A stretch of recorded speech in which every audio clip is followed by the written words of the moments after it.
What the fuck? Yo, who here? Who lives? Are you guys excited for PS2 Berserk? Clank. Speaking of, I was having issues earlier with like sound effects. The audio for sound effects they weren't playing for some reason, but now I got it working and it's great. The only thing that this game has some problems with is in hardware mode. In other words, in custom resolution, the HUD has some problems. It shouldn't be a problem if I learn like the reload time. Once I learn the reload times of like the miscellaneous weapons and partners. But like if I can memorize like how much health I have, how much damage, blah, blah, blah. It's basically memorization. Once I memorize those things, that shouldn't be a problem. But until then, I may have to play around with the slightly like 98% speed software mode, which is OG resolution, but the HUD is working perfectly.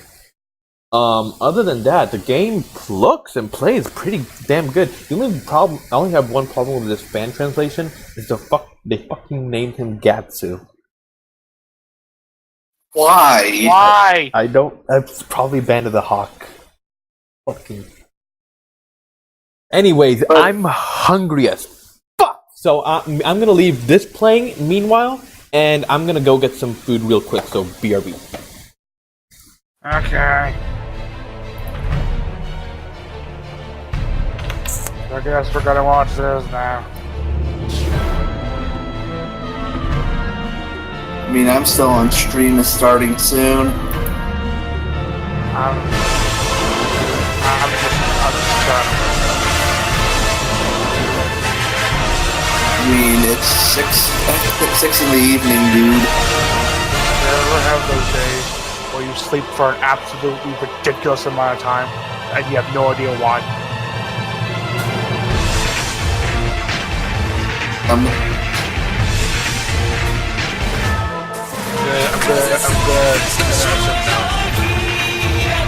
I mean, again, no, like I said, there were times when I would sleep in until 9 p.m.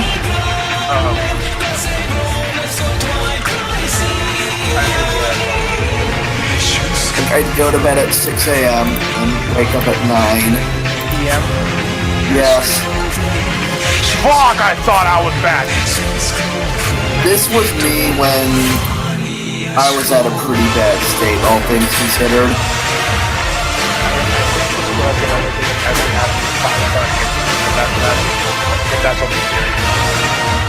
Okay. I was trying not to say that! Every time, can't avoid it. You ruined a goddamn way of saying things.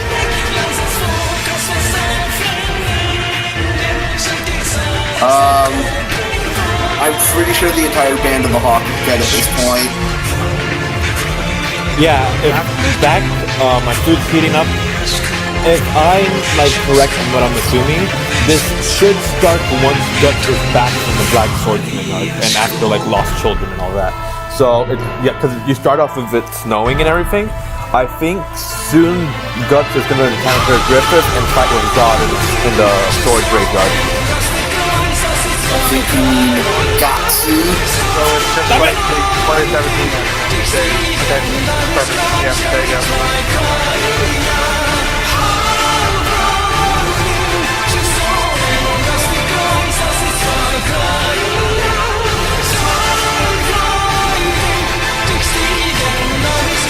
So I just want to point out that Griffith did absolutely nothing wrong. He did everything wrong. I'm neutral. Oh, look at him. He's neutral.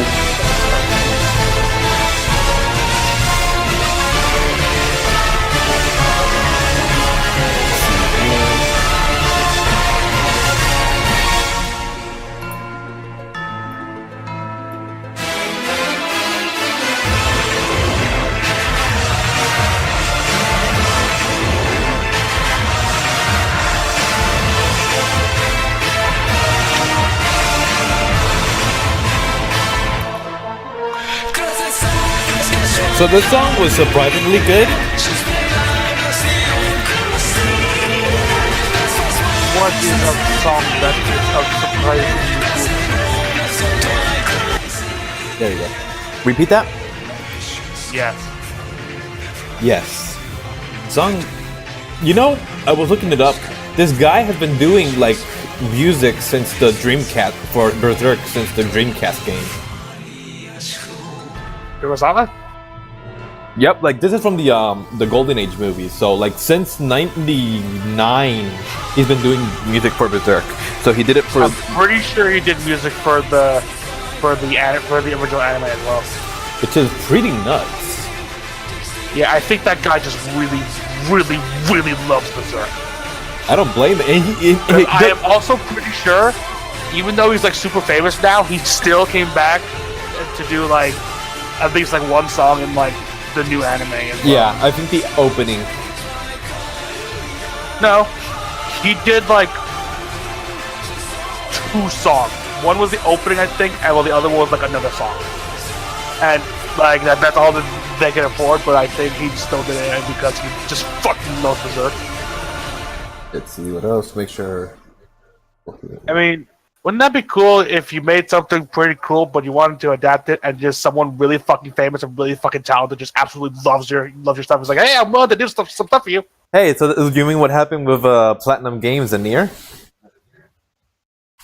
Oh yeah, Yoko Taro's like, man, there's no way I'm gonna get funded for anything anymore. And then Platinum Games like, oh hey, see that? We love that dude, shit. I love your shit. Oh no, wait, no, it was Yoko Taro saying platinum. Well, it was actually mutual. Oh. So like, hey. I know Platinum Games was like really going down. Yeah, that was like, at the point where like Scalebound was getting canceled, TMNT was dreadful, or at least like bad for the Platinum Games standards. And just everything else was just kind of mediocre. Yeah, Korra was like it was decent, but it was. I played the Transformers game, and that was also very eh. I just gotta say that Platinum actually has a worse track record than their fans would imply. And I say this as a fan. No, yeah, because they were like just like pushing out game after game after game that was mediocre, especially licensed titles. Though the Transformers one was, I mean, like higher than quality than you would expect, because they it's like you wouldn't have expected it to be that high, but for Platinum Games, you still expect better. Yeah. When their games are good, they're fucking amazing. When they're bad, they're really mediocre. Yeah. I think the problem is that Platinum Games aren't as good as much as the fans would like to imply. Well, the thing is, it's like they used to be when they used to pump out like better games like Bayonetta, Metal Gear Rising. They used to be when they were Clover Studios. Like. And yeah, then, so like, when we talk Platinum Games, we're including the Clover Studios era games, right? I mean, you could, if you want to consider that as part of Platinum's legacy, then yes, but a lot of the Clover Studio staff did, in fact, end up working at Platinum. Like, the grand majority. So we would include God Hand, Okami, Beautiful Joe. They've been just, just slopping around, just whatever. Speaking of opinions on like the fans just stop looking at that as soon as it's not good and just start, just keep, sucking the dick of whatever Platinum Games used to make. So they're just kind of like they got that mentality and they can't think any other way because they're still remembering those awesome games they used to make. No, I think even Platinum fan games are really aware of they see Korra, they see TMNT, and they're like, "What the fuck happened?" And then they're like, because they wanted to at the same time, those were basically cash cows to fund other stuff. They were like titles to make money. And to fund the 2 major projects that were going on at the time, which was Nier and Scalebound. And Scalebound was canceled because Microsoft and fucking Hideki Kamiya were at odds with each other at the point. They were at each other's throats about the direction that they wanted to take the game. And then Kamiya was like, "No, you know what? Fucking cut it. We're not doing this. We're not doing this." And so okay. We need to make money, and we need a good project. Nier, please be good. And hey, it worked. Kamiya's a raging fucking douche. Who? Kamiya? Yes, he's a douche. Yeah, he's a douchebag, but he is a douche. I'm not gonna lie. But he does. He has good like direction. The only thing I can admire about him is the direction for his games and his integrity, but he's also a complete total douchebag about everything he does. Yeah, like, but it's not. He's not wrong on some aspects, and I do admire him on being based. That he stands his ground on his opinions and how he wants to like direct his game. But at the same time, it's like you need to get. It's a push and give, you know. Exactly, and that's why Scalebound got canceled. Yeah. But like at the same time, I can kind of see like where he's coming from. It's like, okay, you want to turn it into this, but that's not what Scalebound is going to be. And when you do it into this, it's going to be bad. And there's those type of track records with other companies like EA and stuff like that, with like how they want to see, oh, hey, look at this Dead Space. What if we make it this instead? And then Dead Space 3 happened. It's like, oh. Rip Dead Space. Yeah, but it's like they're getting funded by Microsoft. Yes. Make the game they want you to make. Or make the game that was like... Or find a compromise. It's like, yes, and you're not wrong. Life is a complicated deal, huh, right? Life. I'm gonna leave this track playing while I go get my food that's finished eating. Yeah. I don't know. It's like, I do feel as though Kamiya just went overboard.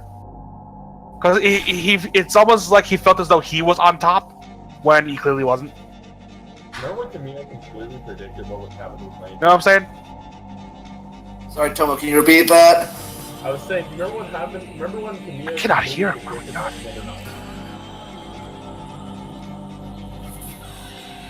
I don't follow Kamiya too much, so I don't think I recall that specifically.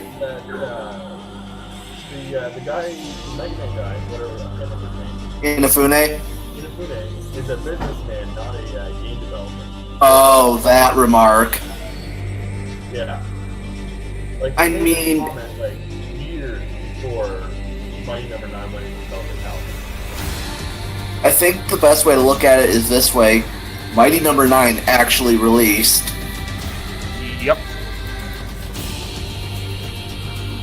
Also, I cannot hear Tomo at all. He's too quiet. I have him set up to 200% volume, and even then I gotta listen. Yeah, I gotta really listen. It's kind of hard because my hearing's not very good. I was gonna say earlier, you guys were talking about Platinum Games. You know, Platinum Games gets completely forgotten, and I think kind of makes sense because it's entirely mediocre. Vanquish. I own Vanquish, I've just never played it. Like, Vanquish, I feel as though is what, like, cover-based third-person shooters should have gone towards, and, you know, Platinum Games totally did it. But, like, no one acknowledges the existence of it. I remember back in the day, people talked about Vanquish all the time. Well, the problem is it was also a short campaign, which, you know, is technically a good thing, but it was like, that's all it had was a campaign. I mean, it's like Vanquish was a super big deal back in the day, but just people stopped talking about it. And that's because no one followed its legacy that it tried to leave behind. Also because it doesn't have a marketable main character, let's just say. Oh yeah, but the guy is basically the antithesis to any normal gamer. He reminds me of Dead Street Sam. I can see that. Yeah, I see it. So, Metal Gear Rising Revengeance, we know what Revenge is now. It's Vanquish. Vanquish, Rising, Revenge. What was that? I'm still gonna stand by the fact that I just did not enjoy Revengeance. You didn't? I love Revenge. I could look, since it's like after MGS4, I could ignore the story, like, and just enjoy. Well, not ignore the story, enjoy how stupid the story was, and enjoy the gameplay. Okay. I don't know why, but like the best part of the game was the story for me because of how ridiculous it was. I can see that. I like the story, how it finally acknowledges that.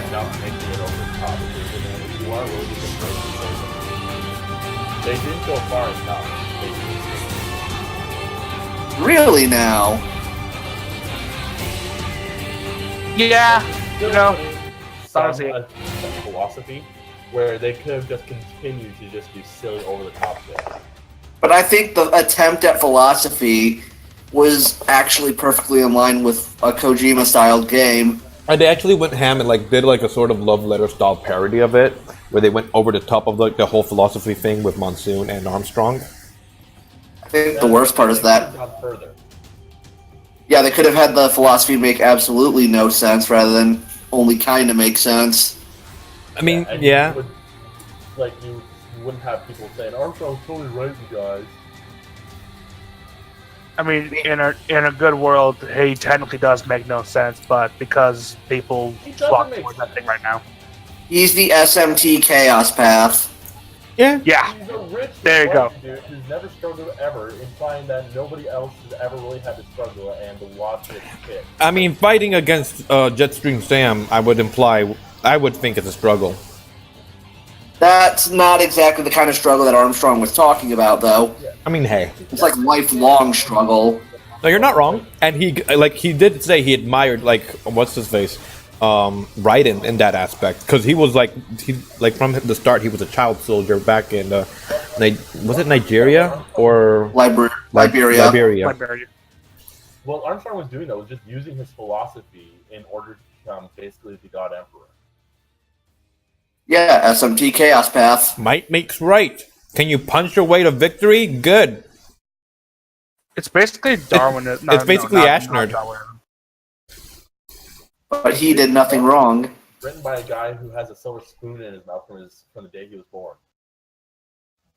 I don't think we know enough about Armstrong to actually say that, because not all politicians were like that. He went to fucking Harvard. No, he did in fact go to University of Texas, I believe he said. University of Texas. Played college But the point football. still He could have gone stands pro that if he hadn't joined the military. No, he joined the Navy. Oh, if he hadn't joined the Him Navy. fucking flying the Man. Navy. That speech is so fun to recite.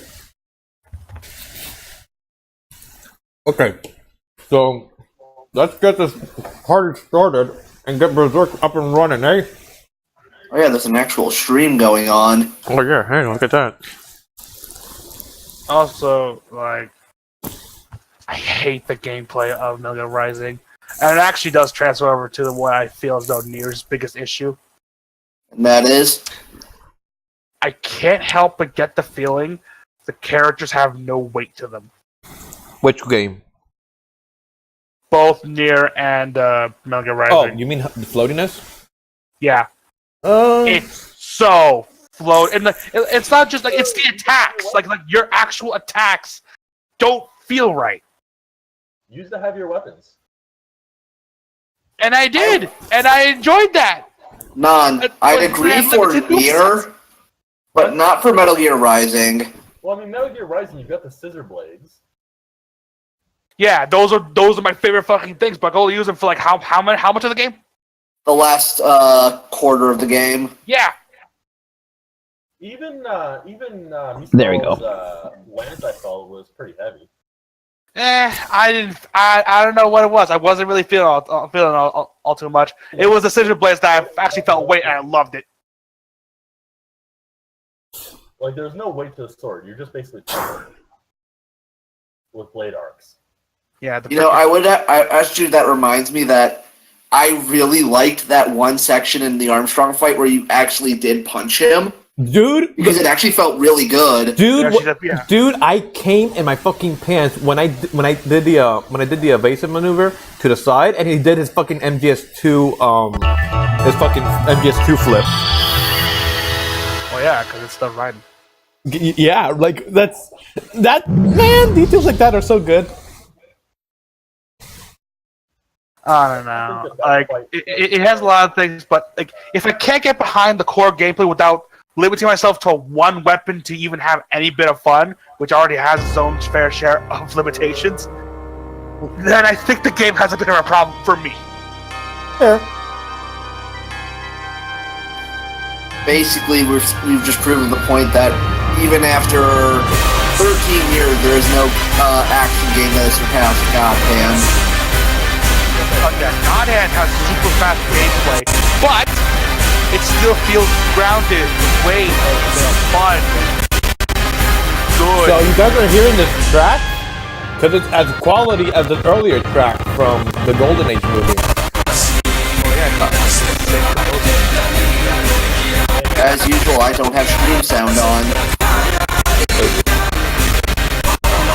Man, this game actually does look really nice, especially for PS2. If it's Yep. from Kurosawa, then it's gonna be pretty fucking good. He's really good. I think he's like really bombastic. You know, Actually, the track is lagging. This track is lagging a bit because of the infamy in the game, the FMV in the game. So I'm gonna play the YouTube version of it, so that it doesn't. You get. I don't have any. I don't have any. I'll also post the link in Discord so you guys can like hear it or something. Yeah, I was about to say, just post the link in Discord. That'll work. Oh yeah, Nan, did you see what I posted in the Discord, the image? Yes, I did. Rake a bitch, motherfucker. Freaking bitch brigade. Alright, I'll talk to you guys later. See ya, man. See ya. You. So yeah, Posting. I don't know. Maybe I'm like judging. Taste or Rising taste or Revenge is taste too or hard. taste. Like, if you don't like Revengeance personally, but can still see like why people enjoy it, then you're fine. I mean, I can still see people why enjoy it. That you can play it like a mindless, you know, hack and slash shit. So have fun on. I don't want to say mindless, especially like on Revengeance difficulty. As I was about to say, Once you on normal. Once you understand parrying, the game does simplify a lot. Yo, Kitty. Berserk the FMV is lagging a bit in the emulator, but we're gonna play the YouTube version, and then we're gonna play the game itself. Yeah, this sounds like Kurosawa to me.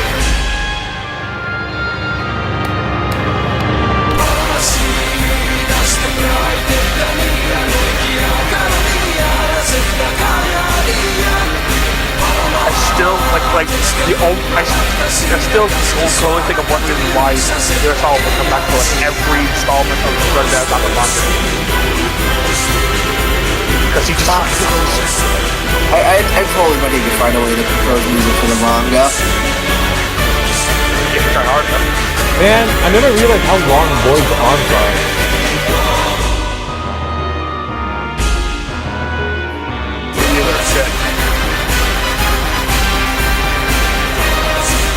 Alright.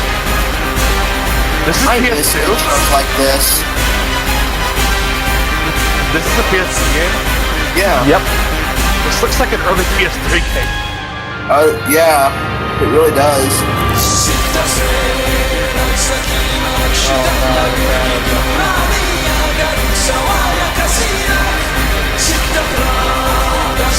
So that's just suffering. Yep, all for PS2. Okay, what year was it? I want to say, if I remember correctly, 2003 or 2004. Holy damn! Still pretty fucking good. Right? There's one, I think, by the same guys who did the Dreamcast game. So it's only like a straight up improvement. Still, it looks very good. I mean, like there's shit like Final Fantasy 12. But those came out at the tail end of the PS2 lifespan. Yep. This is midway. Now imagine if the anime got this level of care quality put into it. Yeah, That it's looked funny like a for good how iconic and prolific Berserk is. Except for 97, they've never really had a good anime. Even 97's plagued with issues. It's plagued with issues, but they have many clever ways of getting around it while also adding to some sort of ambiance. Oh, I totally get that, because Berserk 97 is still one of my favorite anime of all time. But of course, I think the biggest issue is that it's missing a lot of stuff. Exactly. Like a lot of stuff just for some reason just didn't show up. Even though you could have easily just paced things a little differently, just added stuff in there. But nope. This title screen though, that's not This bad. hell is creepy. Look at these difficulties. Easy, the way that protects the traveler and purifies the evil with the light of the morning sun. Normal, Say goodbye to the sun, the way of the black swordsman in the endless darkness. Hard, the way of those who own the sacrificial brand and endures the wave of the undead at sunset. And expert, the ultimate way of the black berserk, as the night that feeds hatred towards the dark flock of evil. I guess hard modes. And it took me a bit to notice the fucking Bale in the background. Is it Billy? Shit. Ah, I see it. Fucking jeez. Damn, it looks creepy. Does that mean picking a difficulty activates the eclipse? Can you imagine, like, you unlock a difficulty where it's just the eclipse all the time? You pick a difficulty and the Baelet talks shit about you if you pick easy mode. I want that! I need that in my life! I need Betsy talking shit at, like, how pleb I am. Isn't there a game that actively insults you if you like pick easy mode?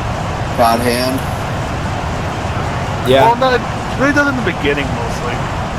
Well, I mean, the fact that the game is so artificially gimped, and the fact that upon picking the difficulty, the game asks if you want to pick, if it wants you to hold, if you want it to hold your hand.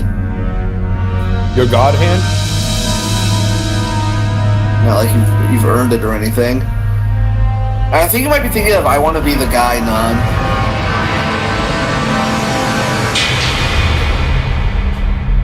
What? Who? What? Why? Oh Yeah, I want to be the guy where they put a little pink bow on your head. And all the save points say wuss or something like that. No, like the additional save points that are not in the normal mode. It says warlock.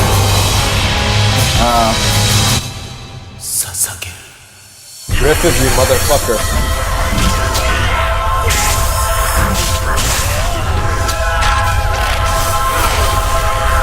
You know, it's funny, if someone else was there to try and talk him out of it, he might have actually reconsidered. No. Nah, Griffith's ambition is probably too big for that. True, and they did just basically say, hey, we can give you a way of actually going through with it, even though your body is like fucked beyond belief. And hey, First for Griffith! Griffith! Oh, no, yeah, keep it on, do this.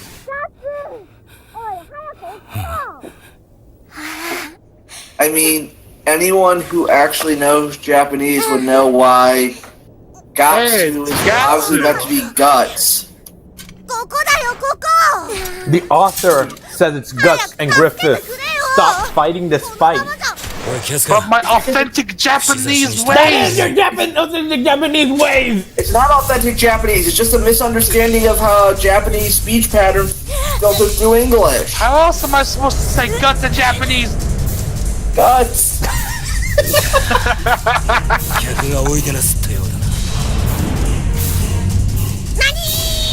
Oh, thanks, Puck.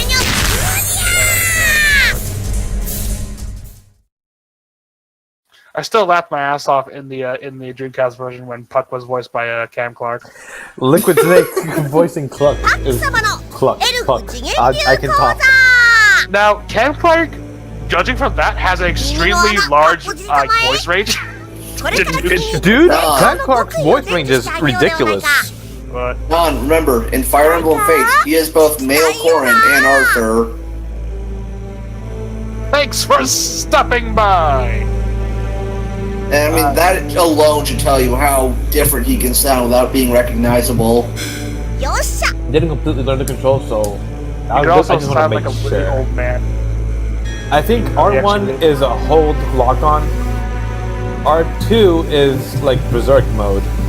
L1 is for your weapons, L2 is for your partners. Square, of what I figure, is your basic slash. Triangle is like a heavy attack. Circle seems like to be like a dash, and X like a block, but I'm gonna make sure. It's almost as if that's what the options read out as saying, as doing. Okay. So yeah, you see that? Okay, never mind. That's the HUD. That's what it's supposed to look like.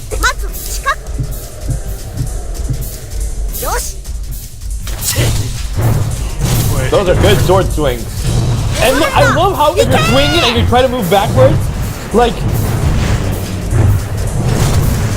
I can already say I really love the animations on the Dragon Slayer. Yeah, I always thought this was the best because, yeah, he's supposed to be swinging like super fucking fast, like gameplay-wise, but that would be kind of boring. The fact that he swings it with any sort of precision and quickness should already tell you how strong he is. But they have just enough drag on each of the swings to just really carry across And how heavy it is. if you want that like super fast, crazy, what the fuck that. And instead of Clang, guess what? There is a Berserk mode which makes you faster and tougher. You mean just like how you would imagine? Oh so man, you I have need to to show earn you. that real gratification. And instead of Clang, you know how they get across that the blade is heavy with like the sound effects? How every swing you can hear the frickin'... I got a notification of something. How every swing you can hear non-loser followed. Yeah, I did. Oh. Oh, betrayal. So they do, like, you can hear how it drags with the wind and you hear it every time. It's so good. It's like a helicopter plane. Basically. Crap, the animation's also really smooth. Yeah, they use motion capture for this one, unlike the Dreamcast version. And it's smooth as shit. It's really fucking good. And there's Makes you finishing wonder- moves. Oh my Makes you god. wonder why this was the only thing that anyone really put a shit ton of effort to when it comes to like a Berserk adaptation besides the 97 I mean, anime. the Dreamcast version also had like a lot of effort put into it, and it's still good. It's just on the Dreamcast, and it's not as polished as say this one. And that's just time being a thing. Yeah. Would have guessed that the game beforehand's a bit less polished. And this is a heavy attack. Wait, does that mean Thracia sucks because it's not as polished? Yeah! Oh, that feels great! Mom, what did you say? Does that mean Thracia 776 is not as good as the other game? Yeah! Do you mean to imply that Binding Blade is a better game? Guys, you need to hear these by grunts that and these swings. Like, put on audio for a sec.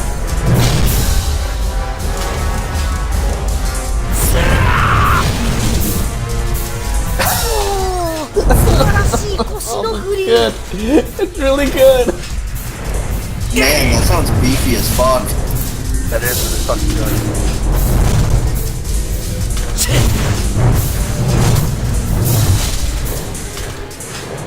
I'm gonna be honest.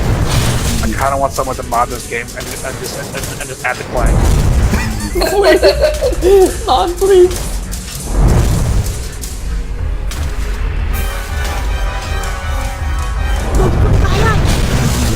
Oh, like you cut off individual parts of like their arms and shit. That's a really nice detail. Yes. To be fair, that Clang sound effect would make sense if he hit a metallic object and bounced off of it. In other words, any other time in the anime it doesn't make sense. Yeah. Well, one thing even then, some metallic objects just imagine sound like soda cans being crushed underneath the weight. Does that mean they can't handle the weight? But Gatsu can. Yeah, Gatsu. Gatsu. Also, those death animations are sick. Right? And there's finishing animations too. What if there was a Berserk game made by Platinum Games? It would be better than the Muso, probably. That would be a true statement, although I couldn't really see Berserk being a parry or dodge-centric game. Maybe not parry or dodge, but you can have some sort of block with using the sword itself. It can also have what a Godhead have is like, oh, if you attack them right before they attack you, you get like extra damage. You know? Yeah. Alright, so we got 3 dashes. But that's one thing I loved about Godhead is that Attacking. it's like crazy good. That's part. a good dodge right there. Wah, wah, wah. It's fast and it covers a lot of distance. It's like what the Attacking while Devil May Cry dashing 3 is Trickster Dash wanted to be. Oh, yes! Oh my god, you're right. Yes! You're fucking right. Like that was the one thing I didn't like about the Trickster in Devil May Cry 3. It just didn't go far enough. And 4, it was slow and didn't go far at all. I mean, granted, in 4, at least you could potentially use it as a combo extender. I never got too much into That is 4. like hyper pro strats. I felt that 4 took way too much time to get good at for not as much payoff, I felt. I didn't like the kitchen sink approach with Dante's gameplay style. I mean, you're right. I really think they. I mean, I like Nero though. Yeah, I agree there because Nero was fun because he had a one set and thought out play style. It's like he may have only had one weapon, but he could do a hell of a lot more with that one weapon than Dante can do with any of his weapons by himself. So I And was also- looking. Oh yeah, keep talking.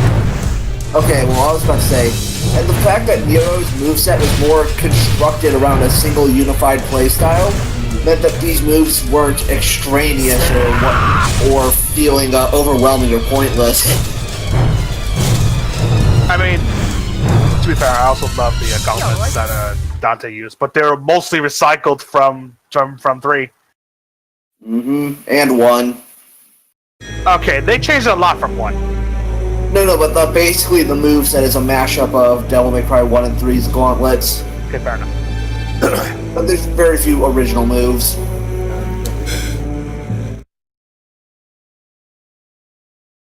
You were saying, Ozzy? What was I saying?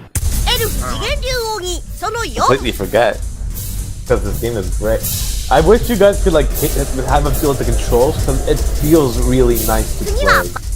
It looks like it Looks controls well. really nice to play. It looks like it has just the right amount of weight. It's simple, yet enough that you can actually do stuff with it. Okay, so X is both your block and your like recovery. Enjoy it like a counter.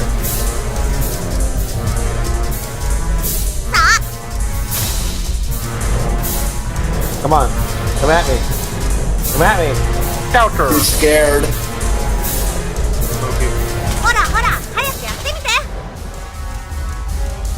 Come on. Do something. Oh, I guess you're dead.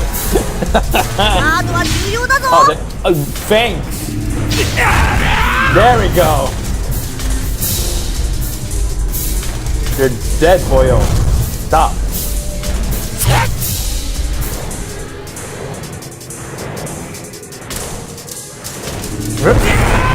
Yeah! Oh man, I screamed out. I just noticed something. I'm having fun.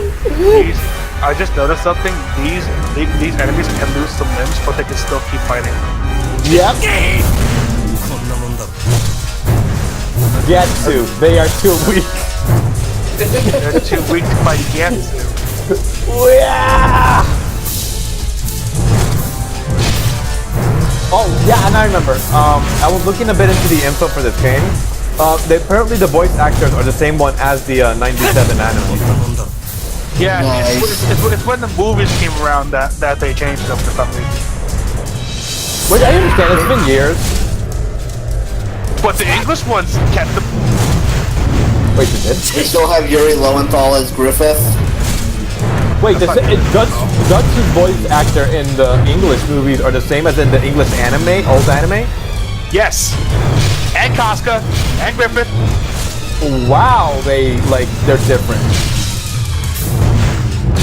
Well, at least like they sound different to me, because goddamn. Well, it's the movies. Like remember, like the 1997 anime and the movies. It's a big time gap. Yeah. Like It's just that I see they got why better. it's different. It's like, but like, why get them the same if they're so different now? They weren't that different. What? I recognized them instantly. I didn't. Okay. I listened. Okay. I saw the movies first, and then I saw the anime. Wait, which anime? 97. Really? Yeah. and they sound different. They sound. Let me.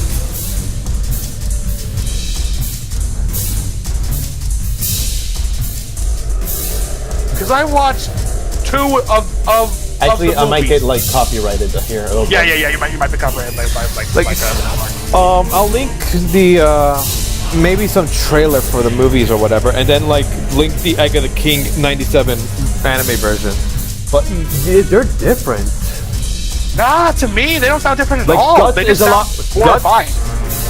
Went from this in the anime to this in the in the movie. It's a lot rougher and it's noticeable. I It don't could know. just be direction rather than. Yes, the direction was clearly different. But Yeah. I feel as though in the movies they just got better as voice actors.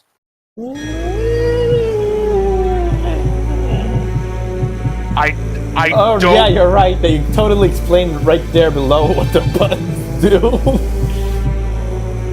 I'm an idiot. R1. So yeah, lock on. I just want to do this And like do keep this in one mind, second. I say this because I love the English dub of the 97 anime. Berserk 97 had a great fucking dub. It was really good. And then there's the freaking outtakes. 四角ボタンを3回押して三角ボタンでこれをで Combination. バッといってバッと Look at this lock-on movement. 1, 2, 3. And I got it.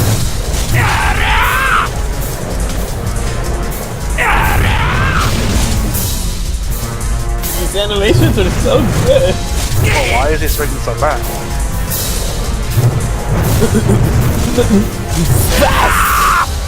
Non, you even Dragon Slayer? But it's a big sword. How can he possibly move it so fast? Or you? Can you even call it a sword? It's more like a huge slab of iron. I'd say it's more steel than iron, but yeah. I thought the Ascending was used to slap steel. 文句な Oh yes! You saw that? Also, how did that guy even make this sword? Lot of practice. People make this sword on the internet. You've seen videos. Yeah, but Most people I see do it use sheet metal and just cut it to they shape. use sheet metal. What the guys at Men at Arms did for the pre-Dragon Slayer at the very least, they used pieces from railroad tracks. Yeah, but like here's the thing, The pre-Dragon Slayer is just a claymore. a big one at that.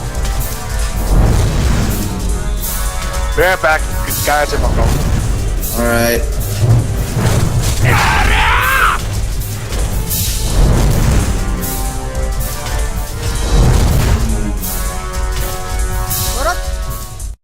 Thank you, Puck. Appreciated. Chestnut.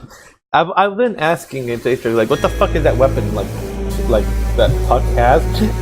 And they don't explain in the manga until like chapter, like it's like late into like the Falconia chapters that it's like a chestnut. Huh. So let's see Berserk mode exactly what it is. Is it just Jack the Ripper? エルフ次元流扇次はボタンを押すと本能のま You will become a fury. Okay. I will become a fury. I wonder if that's actually the wording they used or if that's just fan translation fuckery. Probably just translation. The point is, like, at this, like, what's the name? Fucking, I can talk. Guts is a berserker. That is what it is. Even though the manga is called Berserk, his like position would be a berserker. Well, yeah, he is the main character of Berserk, therefore it's fairly reasonable to assume he is a berserker of some kind. But they never really like explain it in detail.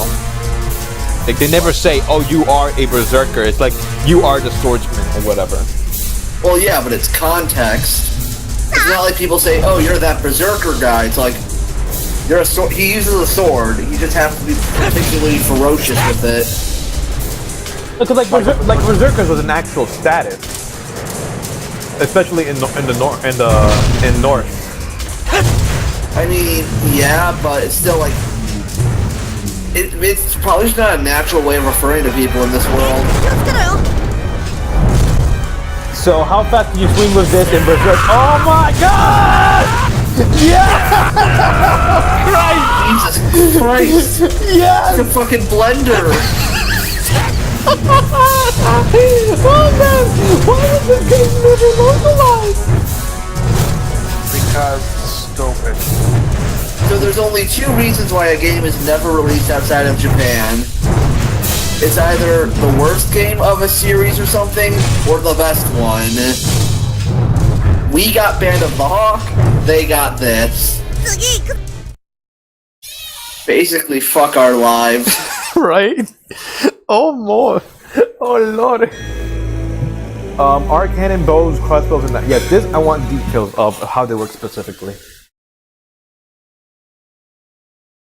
エルフ次元竜王にアイ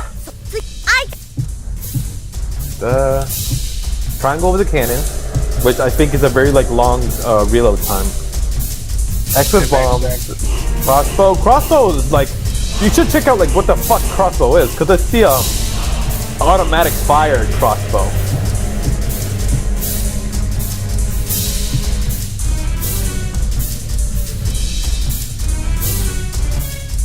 Fuck, holding R1 and then with a circle you can like move around with the crossbow. Let's see that shit. Alright. ライフの腕もなかなか万能連射砲が Oh my Why god. is God so mad? 撃て Why didn't you just stop being mad? 撃ちまくれ Look at this! Look at this crossbow! Jesus! Let's see how long does the knife take to Did reload. repeater crossbows 列 exist back then? 結構な I 威 mean, 力 I だ think ろ this was an invention by Rickard. I don't believe any were actually like any shoddy widespread use that they existed.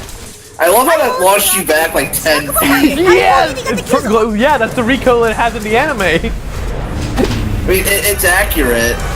It's fucking- and it's a hell of a sense of feedback. Yeah, you just blasted that motherfucker because you're now 10 feet in the other direction. Oh man, what a good game! Dude, non-loser, you have to look. You have to see how fast you blend enemies in Berserker mode. Look at this.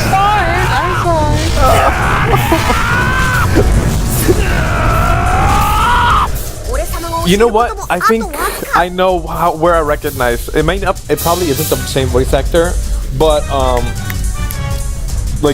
of Guts' scream here remind me of Josuke's screams in the anime specifically, not an All-Star Battle. Yeah, it's because No, it might have been also All-Star Battle. Yeah, it might be the All-Star Battle one. I'm not sure. They're not similar, but they're similar-ish enough. You get what I'm saying? Like the way they do the screams at the very least. Their normal talking is very different. All-Star Battle is a lot more Yakuza-ish in the way that Josuke talks.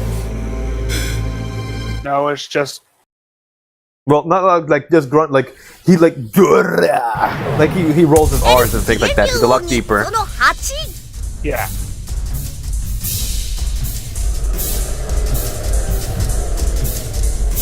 Right? Dimensional secrets of the elf part. 次は仲間つまり使い方 The use is like items, so As for the items, they cannot be reused if not recharged. 妖精の粉に I は heal wounds よ with し fairy dust, so he's basically my not my potion. What's the Dark Souls equivalent? The Estus. he's the Estus flask. So let's say I'm like punch me or something. I don't know. So does that mean this is the Dark Souls of Berserk games? ねえねえ使って Dark み Souls よ is う the Berserk よ of FromSoft. Dark Souls is the Berserk of video games. Yeah, you're not even wrong. 俺様に任せとけ Hi, fuck. みるみる傷が塞が Oh っていく yeah, hey, hey, hey.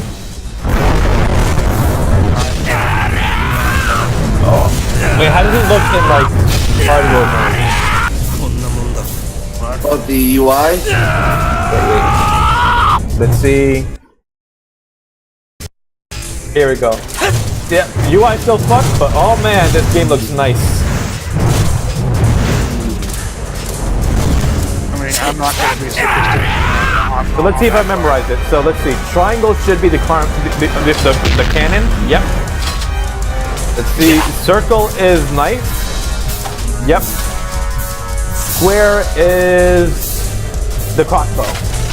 Yep. And X is the bomb, correct? X is bomb. Nice. This is heavy. Yep. R1 is lock on. You know, one thing I always liked about how Guts fought in Berserk is that he always had a bunch of tools ready. And I think that's a really cool just way for the protagonist to handle things, that they're actually prepared for shit. Right? I really like how he learned his knives specifically from judo. Yeah, that was a nice touch. Poor judo, man. He did not deserve that. None of them really deserved that, but like judo especially, like come on. I don't know. Cork is kind of. Corcus, yeah. Even Corcus deserved the fucking eclipse. Yeah, I'm kidding. No one actually deserves being eclipsed. Like Corcus was an asshole, but come on. Okay, no. I see him as an asshole who was an asshole when it was really needed. I So have is nothing this, more to is this the Great Mighty Pooh's cousin? The great mighty. I got nothing. I'm glad Huck was actually our teacher in this game. あとは自分でうわうわうわ But why? でかっあほらあ Ow, wow, wow, wow, wow, wow. Shut up. Felicia, please. Shut up, God. Shut up, fuck. 今こそ俺様の教えを披露する時行け行くのだ勝手なこと言いやがる。まあやるしかねえか。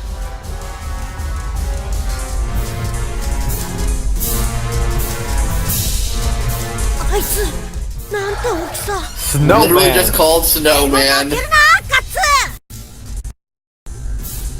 行け力の限り Well, spoilers. It looks like who's gonna be our partners in the future? Shirk, Isidro, and Serpico. Yeah, makes sense. Spoilers, Griffith is your partner. Can you imagine?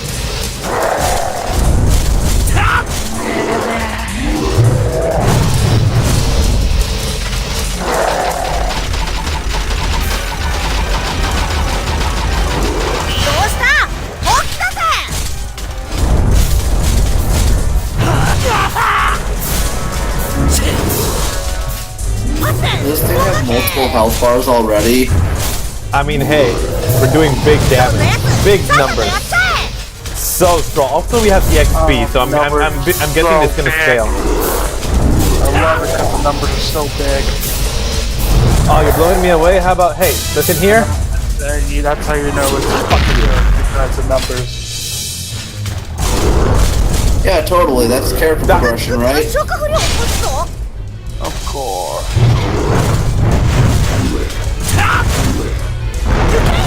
力の限りそんなに速いわけじゃ。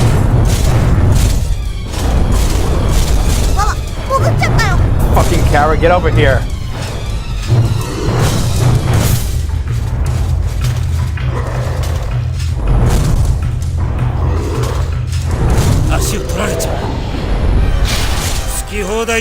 Hey, how about fuck you? Man, this boss kind of has some convoluted tells. Or some, funny ones to catch. Oh, okay. It's a mud monster. It's slow. It's Yeah, he's got like vortexes already. He's like a like what you would expect of a third tier, like a third boss in the game or something, as like the introductory boss. I mean, it's like, there's a lot of, attacks that seems like you can just hit you with them really quickly. Yeah, hey! Yeah! Fuck you! And he's gone.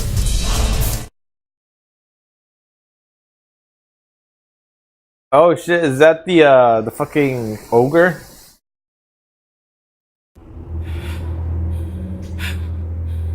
楽園の者が2人いるせいか、魔物が引き寄せられやすくなってるみたいだね。急ごう、 Tag, エルフヘル mind メ。 broken. あそこなら安全だし、いいとこだぞ。花は咲き乱れ、 鳥は歌い。エルフは That's a really sexy potato, if you don't mind me saying. 麗しの我がふるさとよ。 Thank you, Puck. あ？ガッツ、まさかまだ復讐の旅を？キャスカを連れて復讐など無理。分かってる。だが今あいつは俺と同じ世界にいる。俺が踏みしめる同じ大地に、俺の剣が届く先に。 I mean, not for nothing. Why is Puck still surprised that Guts is out for fucking revenge? No, he's like, come on, Guts, really? After all this, are you still out for revenge? Come on, man. Kind of a shtick. Not really. Like, remember that here, he has the option, should I go kill Griffith or cure Casca? You know what? Fuck it. I'm curing Casca. Griffith can wait. とにかく山を降りて街道に出るんだ。ああ、分かった。道案内は任せたぜ。Guts' talking portrait looks kinda weird to me. A bit. I think it's the expression, like I don't know what the fuck that expression is trying to convey. I think it's just his resting bitch face.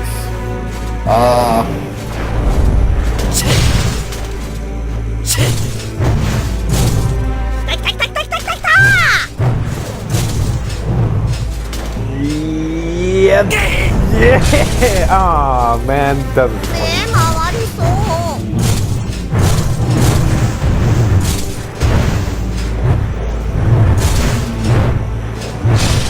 我が教えの賜物じゃ。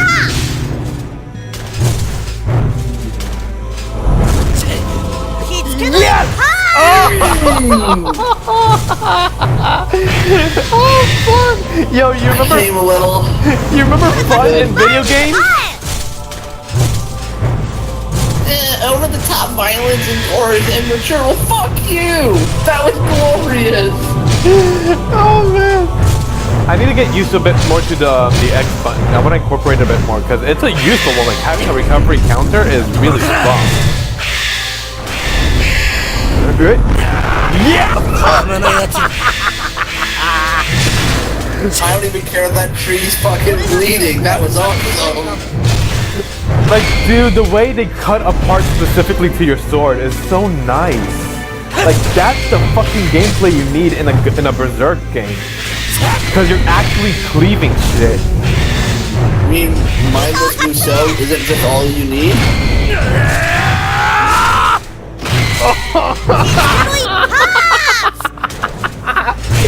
Why is this game so good?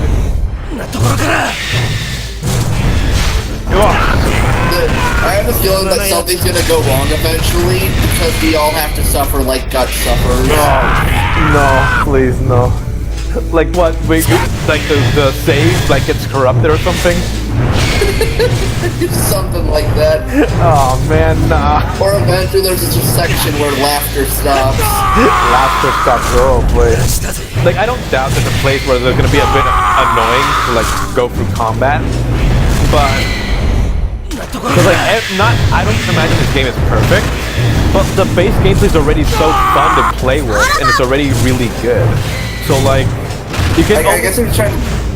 I agree with you. This kind of feels too good to be true, right?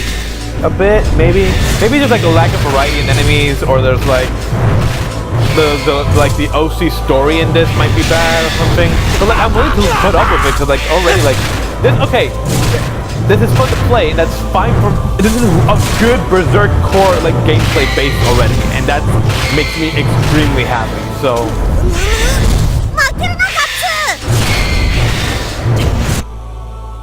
Let's heal just in case. Yeah, since you can't actually see your health bar.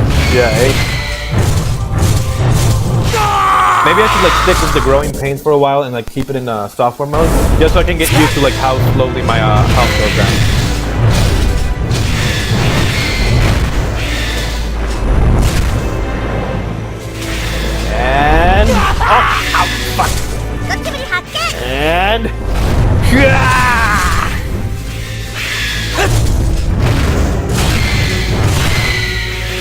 I wonder if I have to kill everybody or there's just like, you know, like infinite spawning EXP. I mean, the fact that the trees keep sprouting.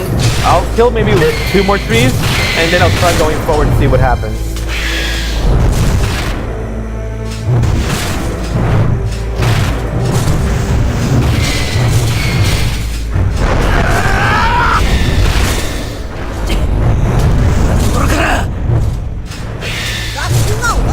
Yeah, let's keep going forward and see what happens from here.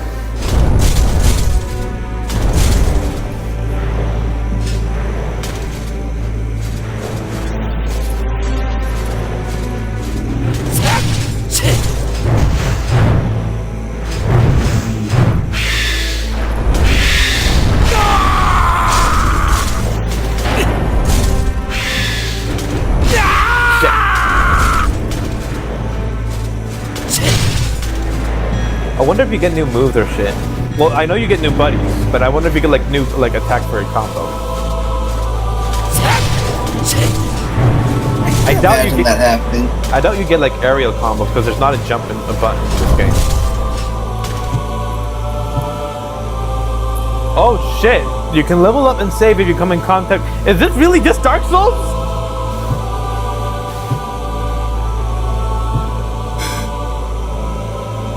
Like, is this my campfire? Raise the level! Woo, woo! Oh shit, you can also like raise like stuff for puck and whatever. Let's see, what do you have? We have HP, Berserk time, sword speed, ooh. Determines the number of combo attacks by pressing R1 right and left square.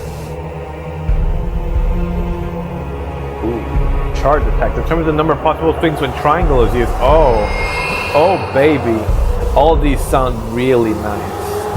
Arm cannon, it reduces the arm cannon recovery time. Crossbows.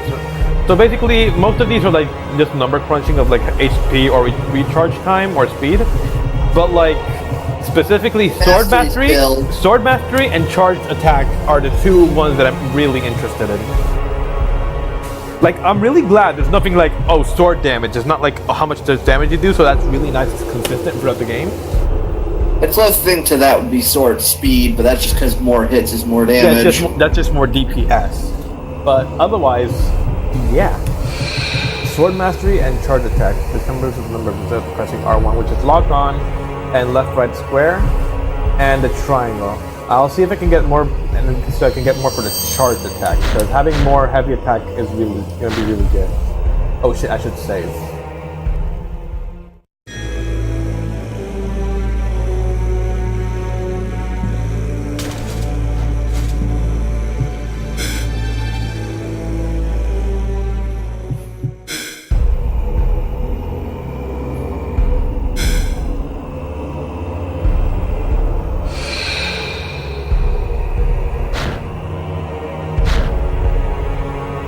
After that, we'll see later what the world of Berserk is. Maybe it's probably just a character somewhere. Yeah, you know what? I would say more like a lore dump. What's a Berserk man? Who's Berserk man? Why is Gatsu so angry? Why doesn't he just stop being mad? So archive.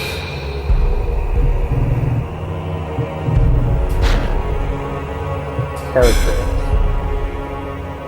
Gatsu. Oh yeah, look how angry. Yeah, this is a nice model right here. Really captures the feeling of being furious.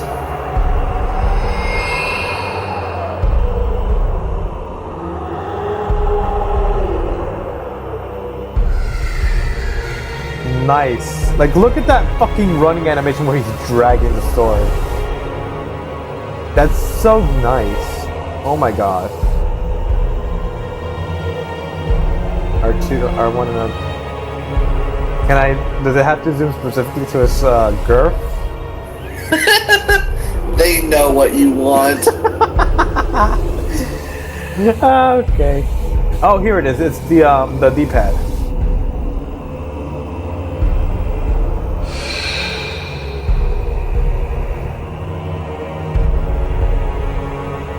Did they like model the canines?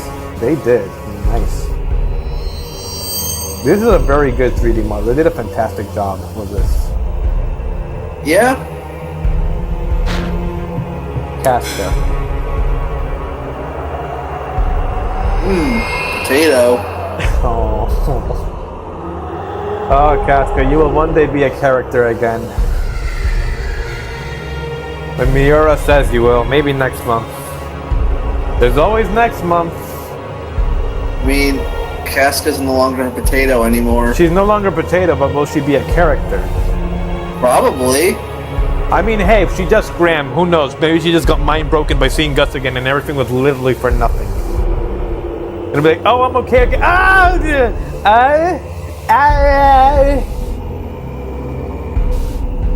No, she had a pretty good reaction to seeing Guts again, so...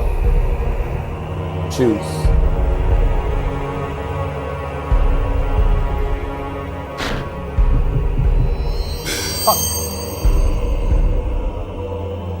It too zooms in on his nether region. Well, yeah, but his is non-existent, so like... Yeah, but still... I can't believe his brothers are just him, but they have more spikes and his just goes 1, 2, 3, 4, 5. Why is he showing off his ass to us? I feel uncomfortable.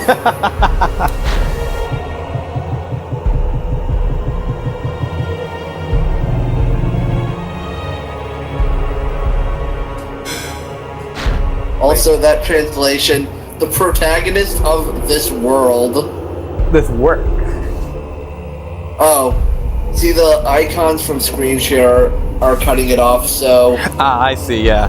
I wish it said the protagonist of this world. That'd be great. No, the protagonist of this work. Oh, that's kind of lame.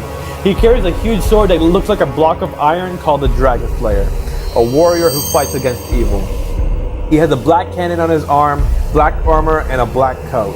He's called the Black Swordsman. Proof I can't of imagine sacrifice. that's why.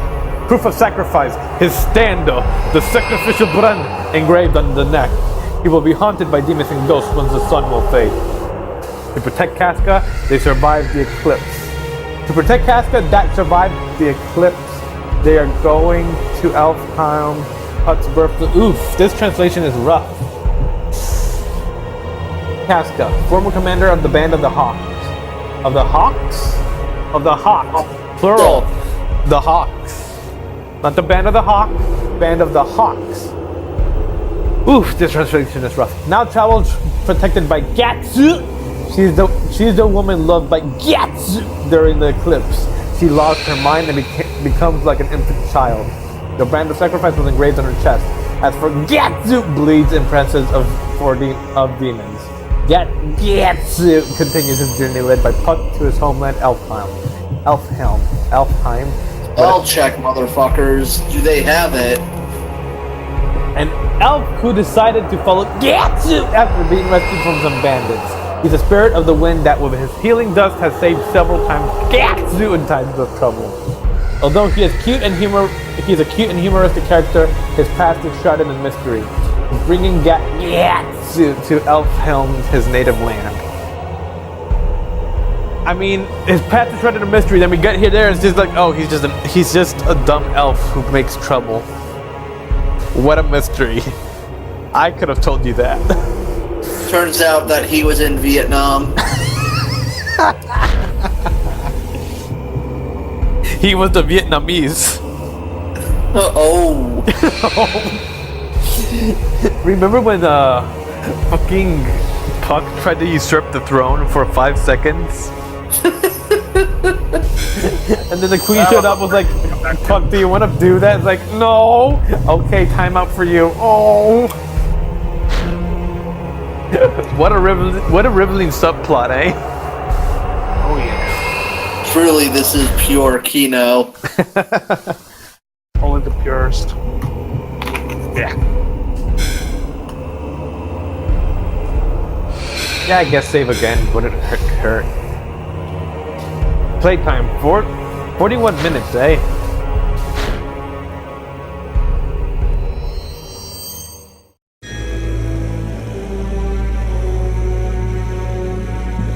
Yeah, let's level up a bit, and then we'll get a new heavy attack.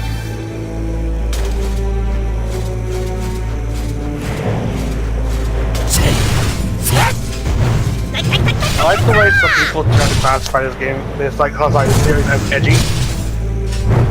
I mean, it's dark, but it's not overly edgy. It's not like it's not grim lore. Like at the start of the manga, yes, Guts was absolutely an edgy character.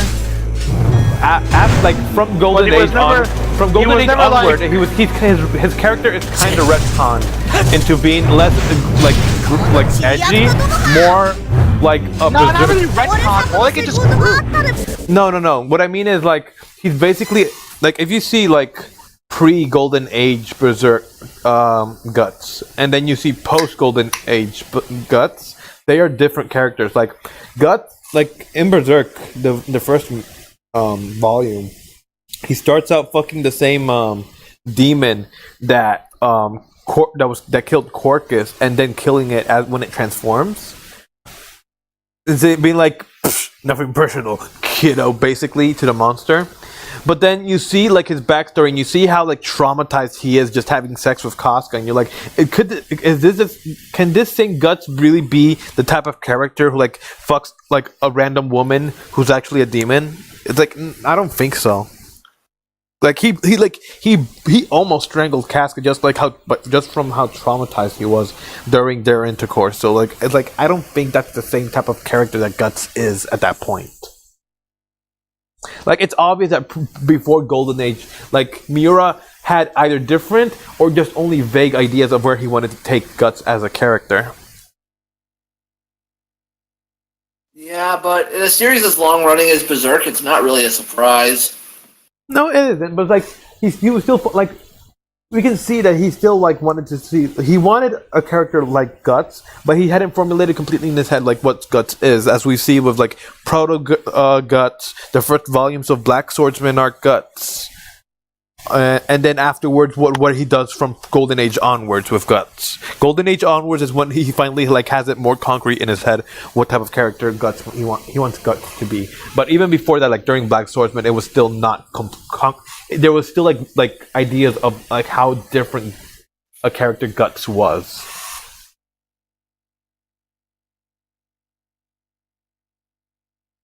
And I think even that, like, the same thing with Griffith. Like, before, he had Griffith as Femto, right?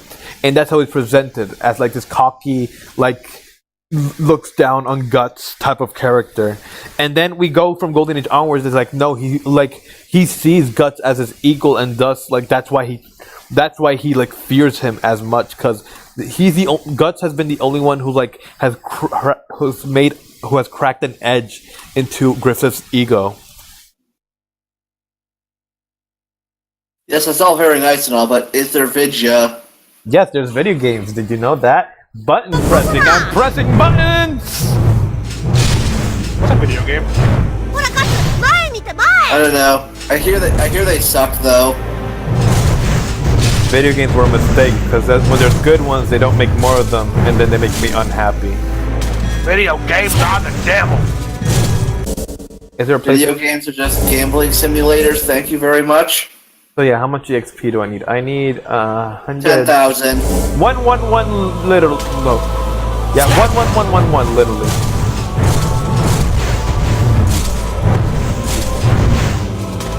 So is the EXP per hit or per kill? That's the question. It looks like per kill.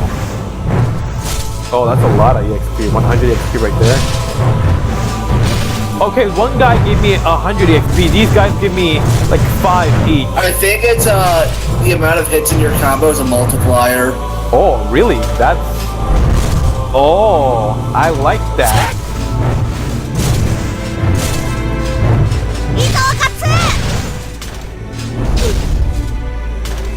So we might actually be better off buying the combo increase. Might be. Because in the long run, that will lead to more XP.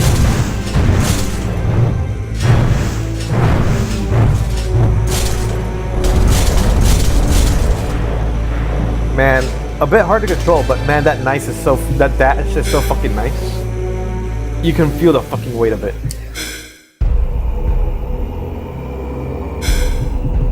Guard Mastery determines the number of combos. Yep, that sounds good.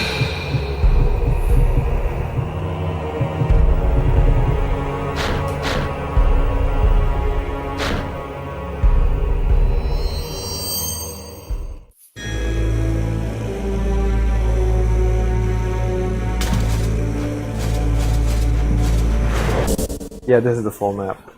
So we want to get to the top left. Money. Am I going the right way? I think. I feel like there's many other ways for us to go. I don't know. Like maybe that top left corner of like the big circle in the middle of the map there might have been a path, and I just didn't see it. And I'm taking a completely different way. Fuck what the game tells you. Let's just keep going this way. See what happens.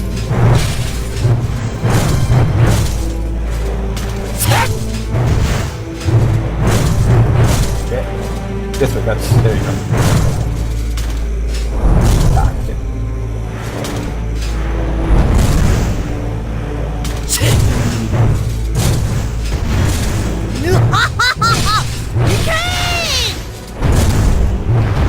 Yeah, I need to get used to using X because that's really helpful.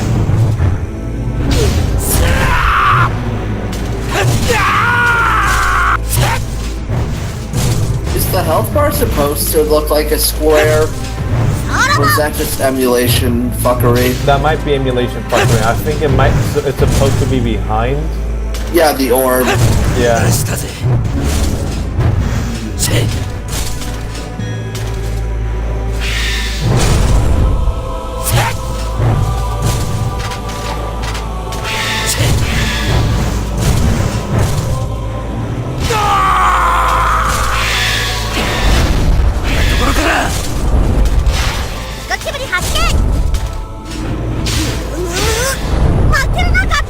Okay, you're all dead.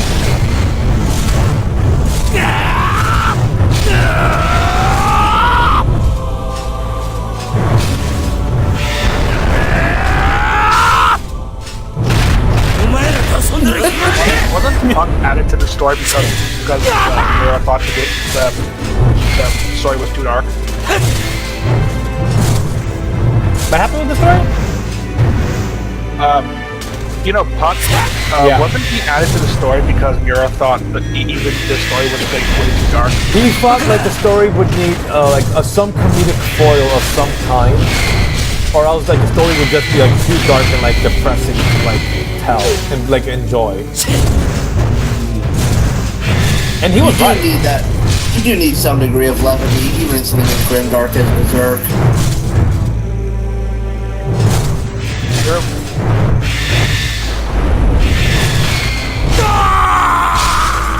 I thought that was interesting.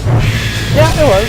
I'm just kind of like bothered that like Puck doesn't have as much like interaction with Guts anymore. It's mostly him and Isidro, which is okay, but I really like the interactions that Puck and Guts had together.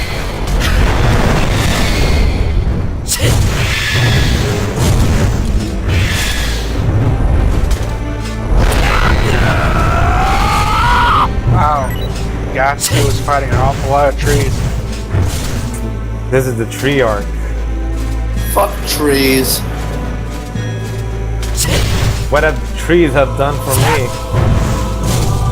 What have trees given us? Orders. Seems like this is the right way. I heard a little notification who gave me shit. The Total Warrior followed. Hey, thanks for that.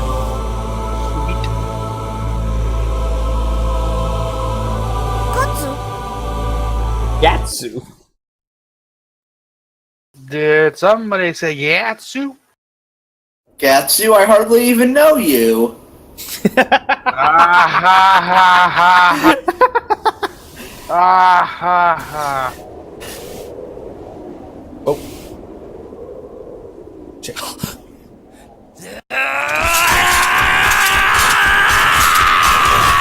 Oh shit, we Griffith. Oh shit. I will never understand the concept of him. Oh look, Griffith. Oh, he's not Griffithu. 俺たち鷹の団が再び集う I swear if they translate him that way. その名を口にするんじゃねえ確かめに来たんだこの新しい体でお前の前に立って心を揺さぶる何かがあるのか。どうやら俺は自由だ。何もお前がやったことに、お前が裏切ったあいつらに何一つ感じちゃいねえってことか。俺は俺の夢を裏切らない、それだけ。黒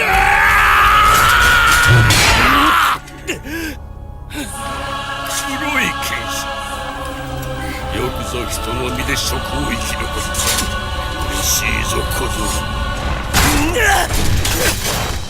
So what are you guys' thoughts on General fucking Nosferatu God? Pretty cool, dude. I'm surprised he lived this long.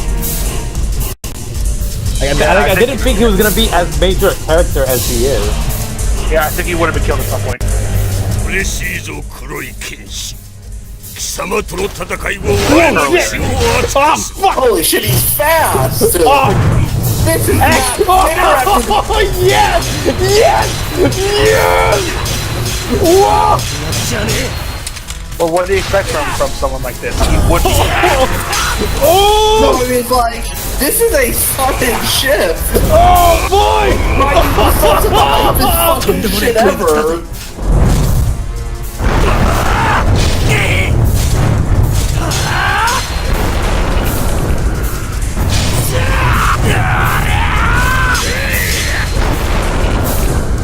How am I doing on health? Oh boy.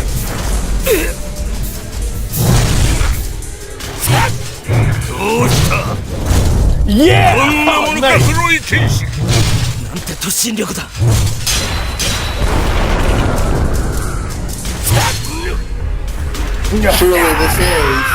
the Dark Souls of Vidya. It really is. Shit. Whoa, shit, goddamn. Is this the Dark Souls of Souls game? This is the Dark Souls of Berserk games. Like, oh, I get it. Those fucking red prompts are him countering you. Like, he had your moveset. Oh my god. Dude, son, you're fucking Virgil. And the enemy boss has the same mechanics as you do. Why is this the same? What? This is too. Why is this never released in America? It's too much for us filthy gaijin. You know what? Not considering the height, I'll believe that. Ah, shit. They can't comprehend. Yeah. The enemy boss has the same mechanics as you do. No, it's like this is so hype. I don't think Americans were ready for it. I don't think America. Well, they knew it existed at this point. Oh yeah, no, yeah, like fucking like issues were like, yeah, fucking issues were well releasing and doing well here in America at this point, as like shown by the Dreamcast game. Whoa, shit!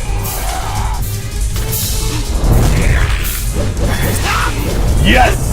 Wait, didn't the Dreamcast game not do well in America? I don't think it did. Like, I think it did okay. Dreamcast. Yeah, but also Dreamcast. Like, come on, that's not Berserk's fault. Oh, stop being so cool! You know, I always find it so hard to believe that the Dreamcast did so terribly. I mean, it's not that the Dreamcast itself was that bad. It's that it was that Sega was in such dire straits. I mean, they released a good console. It's just that's like what was it, like a year or two later the PS2 came out. The PS2 was cheaper. It was advertised more heavily, and Sega just didn't have the money to keep going. No way! Hold on! Do you fight fucking demons on now? Yeah! This is only the second boss of the game.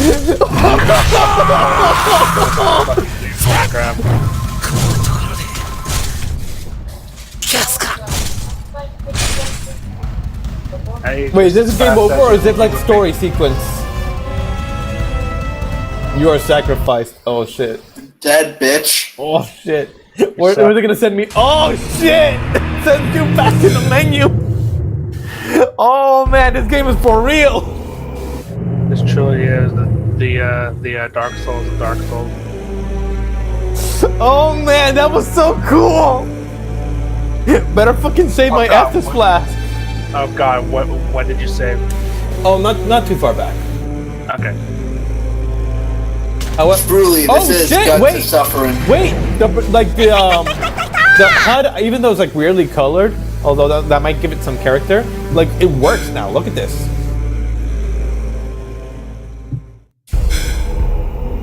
Yeah, I just want to point out that we suffer as Guts suffers now. If he dies, we go back to the fucking menu. No checkpoints. Well, better save frequently, bitch, or you're going to get it. All right.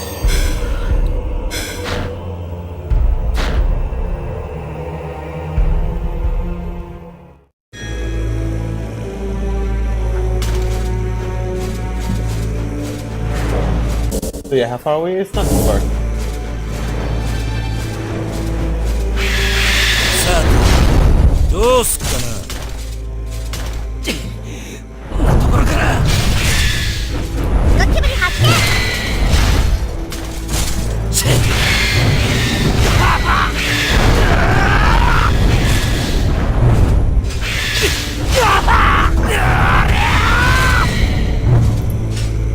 Oh, real quick. Yo. Since it's all gonna happen tonight, like tomorrow, like, ヤクザどもが are y'all ready for like a genealogy stream? For a genealogy? Yeah, I'm down. I'd be down. I do it today, but nah, I guess maybe. As a Berserk stream. Yeah, because Berserk is very important. I think I'm gonna beat I mean, I Zod. like Berserk, so you know, I ain't complaining, We need this in our life, to be fair. and that's why I ain't saying shit. Wanna know why there are world wars and shit? Because people didn't play this shit. させなかった Yeah, they couldn't vent their frustration. You know, even though it's like the HUD is really fucked up in like the terms of color. That Hey, like, it works now in It works because it looks like burnt paper, which works for the setting.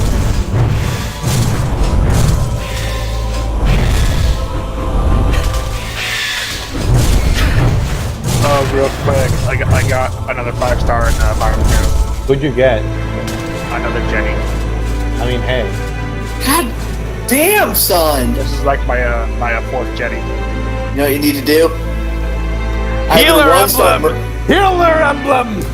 start merging them, or make Wrathful Nana in honor of the FE4 playthrough. You know, I checked. I don't have Nana yet, Get but she Nana is a and then- 4-star, so it should possible. be easier to get. Get Nana and then make her Wrathful in honor of FE4. I don't have. Oh yeah, Wrathful staff. I thought you were saying, oh, put Wrath on her. Yeah, no, Wrath. Okay, they need to include another unit with Wrath, because fucking Nephany, who's a rare 5-star unit. Okay, granted, they just had her in a banner. No, that's not the fact that it's not Jenny. That's about the fact that there's only one unit in the game that offers this incredibly valuable skill. Actually, Yeah, but there's an arguably even more valuable skill on staffs that are exclusive to a seasonal unit. And that one is. Bridal Lynn with Dazzling Staff. Oh yeah, Bridal Lynn. She probably won't get a rerun even. She was in the legendary banner, like maybe 2 legendary banners ago. She was? Yeah, she was. Maybe not the last one. She was in either the Gunther one or the legendary Ike one. Well, it was Gunther because I don't remember her being on Legendary Ike. It might be then. And remember, I spent a lot of time rolling Legendary Ike. I'm gonna be right Fucking back. dumbass. I'm gonna see if I can find some like dessert or something because I want something sweet. All right. Berserk, so you don't go berserk. Hey! I'm gonna leave something playing on screen or something. Meanwhile, I'll BRB. I gotta go for a sec. I'll be back myself. Okay.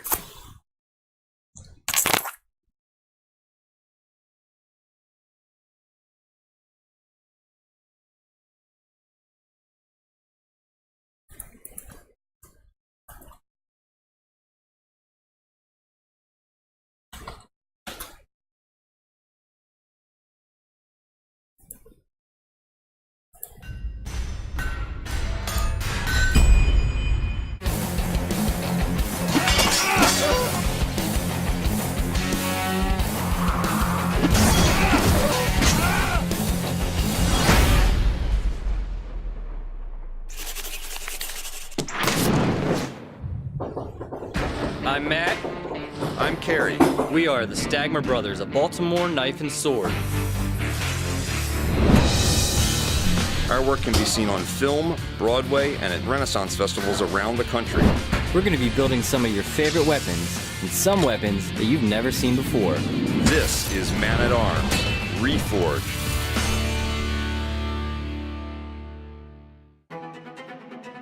Looking at the comments in the videos, we noticed a lot of fans requested this build. I think you guys were trying to stump us, but we figured out a way to make this huge blade happen. For the build on the Berserk sword, we decided we'd use 138-pound per yard railroad track. Sam uses the oxypropane torch to cut the cap rail off the track. This track section will become the blade of this sword. This is the railroad track that we're using for the Berserk sword. We're utilizing the cap that we've cut from the foot and the web. And that piece is about 55 pounds. So the torch cut on the cap rail is really rough. So now we're gonna grind that. So during the forging, we don't get any cold shut. Sam grinds away right along the edge of the cut line from the torch. Baby smooth. We don't have any tongs large enough to hold this piece of track, so Sam welds on a handle that'll allow us to control this piece of metal when it's red hot and we have to move it around the shop. To reduce such a large piece of steel, we take it to our hydraulic press. We did the math on the cylinder size and the pump pressure, and it makes about 80 to 85 tons, which is just about enough pressure to crush anything you can think of. You'll see that we change dies on the press. This is done so that we can break down the bar faster by having a smaller area that we're pressing on. Then we'll go back to a larger, flatter area that will allow us to smooth the entire piece, making the bar easier for when we begin the blade work. So with Carrie and Ilya's help, we've roughly drawn out the billet to its rough dimension. Now we're going to do the final sizing using a specialty die under the press.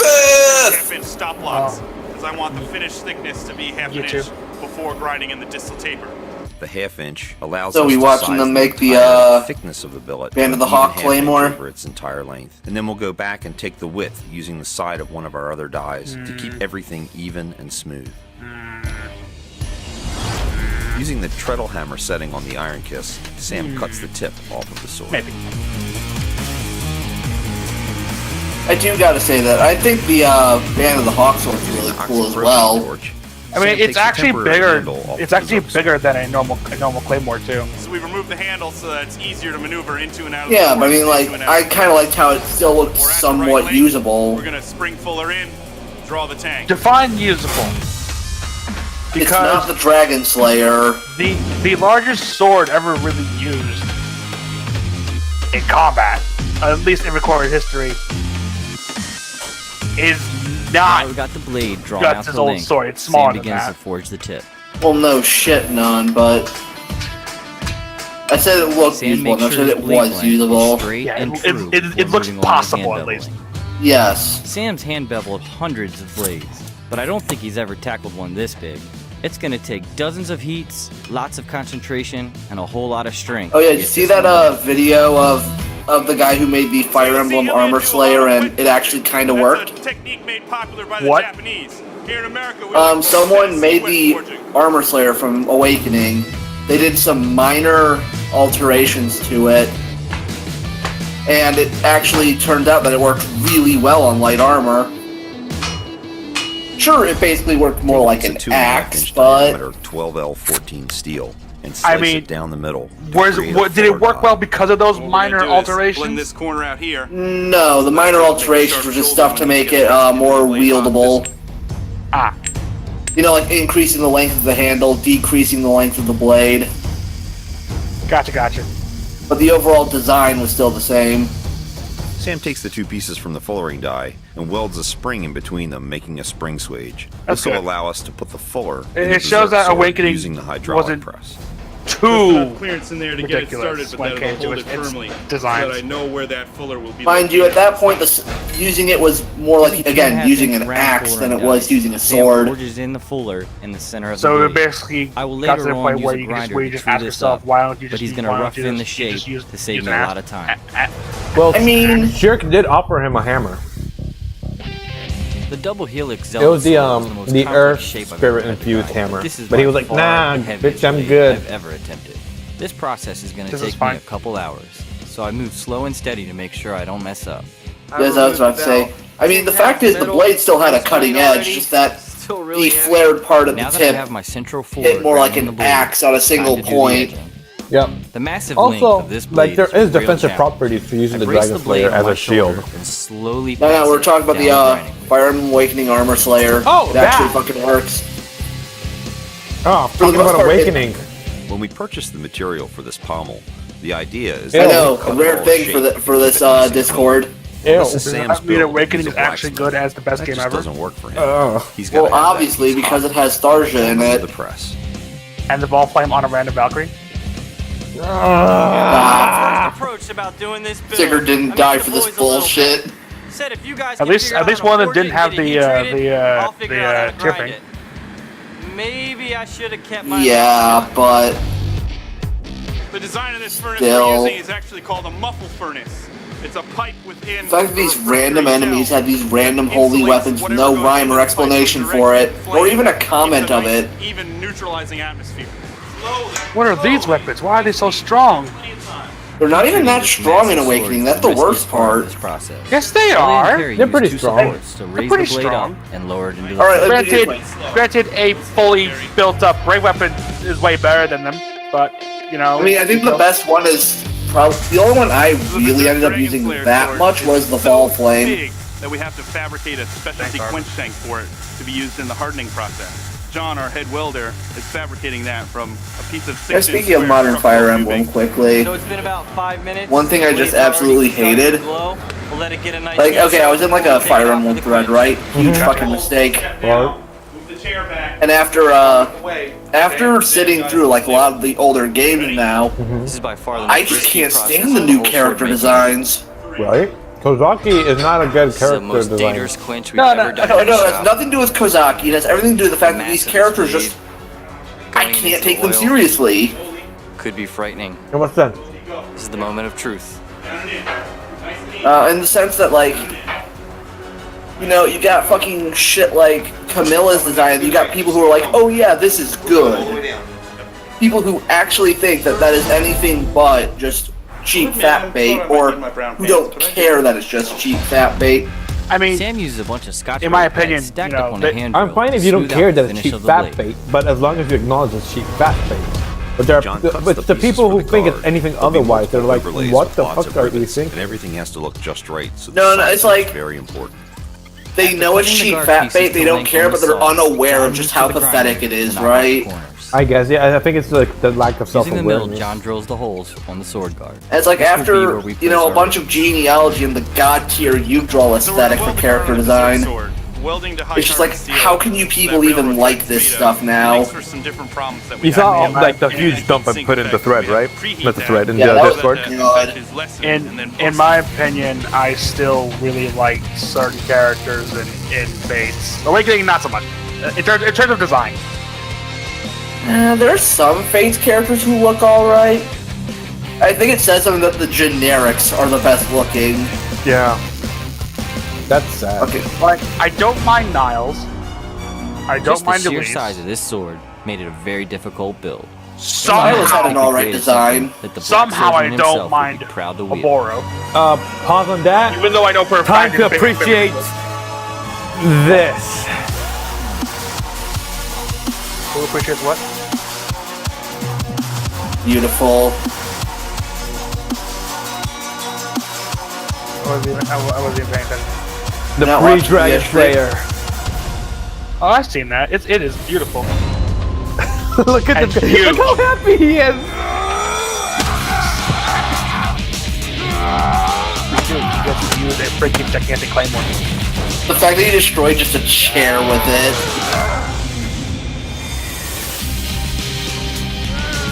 You just I mean, at that point, you might as well be using an axe, but you know. Well, yeah, but And then you are Gatsu. Oh yeah, you have to be like Gatsu. Click here to subscribe, or click here to Yeah, watch I more guess- episodes. Yeah. Watching Man at Arms Reforged. I guess speaking of Fire Emblem Fates designs quickly, do you want to know a design that really bothered me? What weapons you want to see next? Parry. Because if they just got rid of the goddamn pantyhose, it would actually look like a good design if they just gave her like, you know, armor for her lower body. Or pants. I forget if I watched this one. I think that's kind of the issue with a lot of Faith characters. They're not wearing pants. They're wearing, like, It will be their basing clothes our are patent anachronistic as fuck. plug That's that- the problem for me. It's like, hey, someone put on some pants. Once we've done 4 or 5 That heats was of always kind of my biggest issue with a lot of them. No, can I just say that I think that the Fates characters, like, takes the seriously, welded the handle. anachronisms Scotch and how they Brite dress will bring a bother matte me. finish before paint. I actually don't know what that word means. Real You know, it's out of its transformation that we rightful could do time. Mechanically, is this Yes. handle extension? Yes. So Flat Perry to the side wearing to forge out some pantyhose scissors. really bothers me because it's That like, really made this no, unique. that shouldn't I don't exist think in this there's sort of too many other setting. Smiths on the planet that would even try that. Pretty excited. Or to get Camilla rid and wearing using it. fucking panties. With all the That, elaborate work that went into making this blade and producing a beautiful you pattern, know, like stuff like I that. decided Like, to use a that metallic doesn't automotive look like paint how that would show anyone the in this pattern setting would through the actually color. dress in these clothes. Fucking modern as shit. We started I mean, from at a least giant bundle of kinda, scissors. you know. and Wait, created one wait, heck they of a made this sword this out turned of out to be fucking one of my scissors? favorite builds of this season. Yes.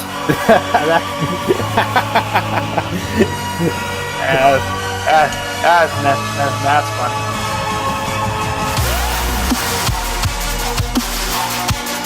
Like, You know, for like a again, dumb design as scissor sword, this looks really nice. yeah. Also, I will say, like, in terms of, like, Fates, that's kind of why I like, Niles. Class is And- now in session. He's wearing, like, essentially just casual clothing.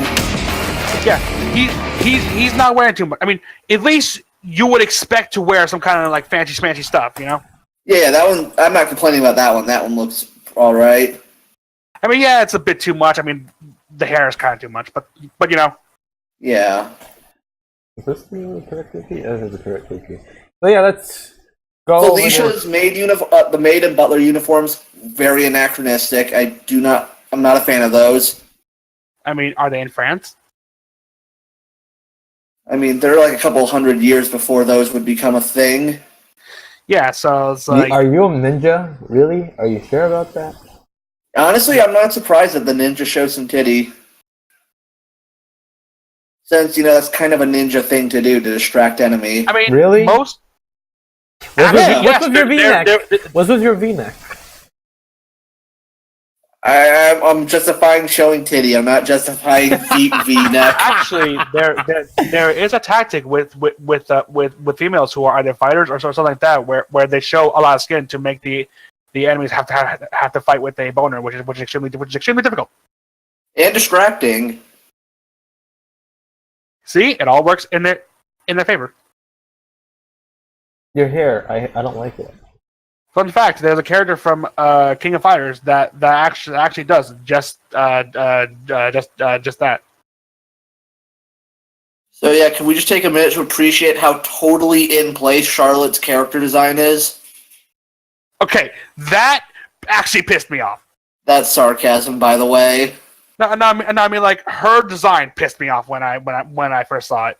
Remember, she's supposed to be a border guard. She showed up to work dressed like that.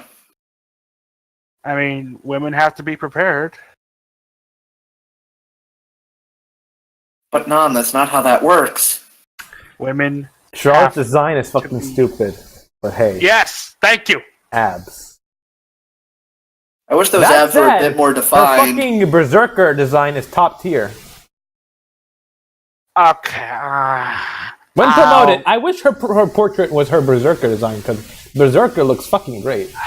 I'll give you Not Conan for Ber- nothing, but all the Berserkers dress similarly, so it's not just like, oh, it's just Charlotte. Well, it's a female Berserker, which is... like, for a female Berserker, it looks Conan Barbarian as fuck, and that's great. Yeah. That said... As much As Arthur's design actually kind of bothers the fuck out of me. Arthur. Him? I mean, it's out of place, definitely. It is extremely out of place. I mean, it makes sense for his character, but his character Yeah. also wouldn't make sense in this You setting. mean Harold? Shut up. No, Ozzy, I'm talking about Talatu's child.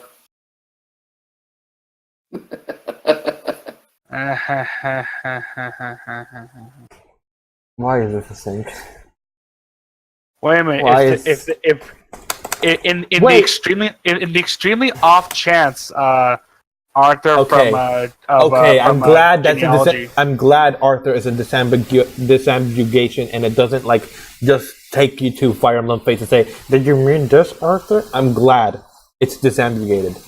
Thank fucking God. That's nice. The Fire Emblem wiki is kind of trash, though. So I actually have to ask a question. If in the extremely off chance Arthur from Genealogy of the Holy War gets into Heroes, isn't that going to be a bit of an issue?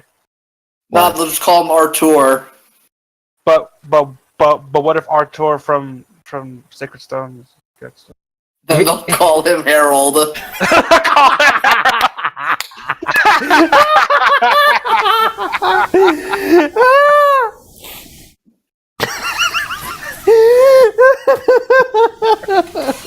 God damn it!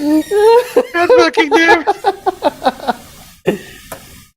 Why must you do this? I was gonna say simple, just don't put him in Heroes. Then who will I ask Frank my loot with? Loot. Arvis. Ploy Master Arvis. Breathe in. Ploy. What kind of ploy is this? Master of Actually, ploys. you know what I could do for like stupid meme shit in Heroes now? What? I could have a team of Jenny, and Elise. I mean, not having a team of Faye, and Faye. I mean, I don't know about you, but I think this team is ready to roll. One of my favorite meme teams was Nino, Merrick.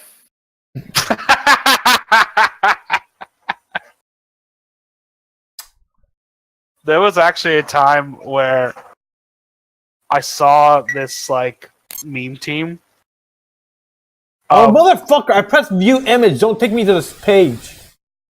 I saw this team of four Ephraims, right? Yeah. Yeah. They all Didn't they all have like different lances? Yes, they all had different lances. One of them was a carrot. Nice. I'm just like someone was this dedicated, and I wanted his Ephraim team to be so meme heavy. Where is the S emblem image? Why have I been seeing so many like arena teams of only red units? I don't know. They're excited for Order of the Crimson Arm. They're trying to spread the word so we can get Alchemist into a. Unironically, I would pick the game back up and spend money if Alchemist got added. I would spend money until I got like plus 10 Alchemist. You know what would be cool if like Nintendo decided to stop being a fuck and like allowed that game to be sold officially, so they can make these guys a little bit of money. No, Nintendo wouldn't want anyone upstaging them. All right, they won't anyone upstaging them. Okay. Now, if this was Sega, would you wail for Kellic in Heroes? No. No. How about Siegfried? Maybe. I have to think about it. If you tap him, he says, "I question the effectiveness of this plan." The effectiveness of this plan. It's like, you pay money for this game? His crit quote is, "May heavenly lightning strike you from the sky," or something like that. Oh, that okay. That would be kind of cool. I wonder why.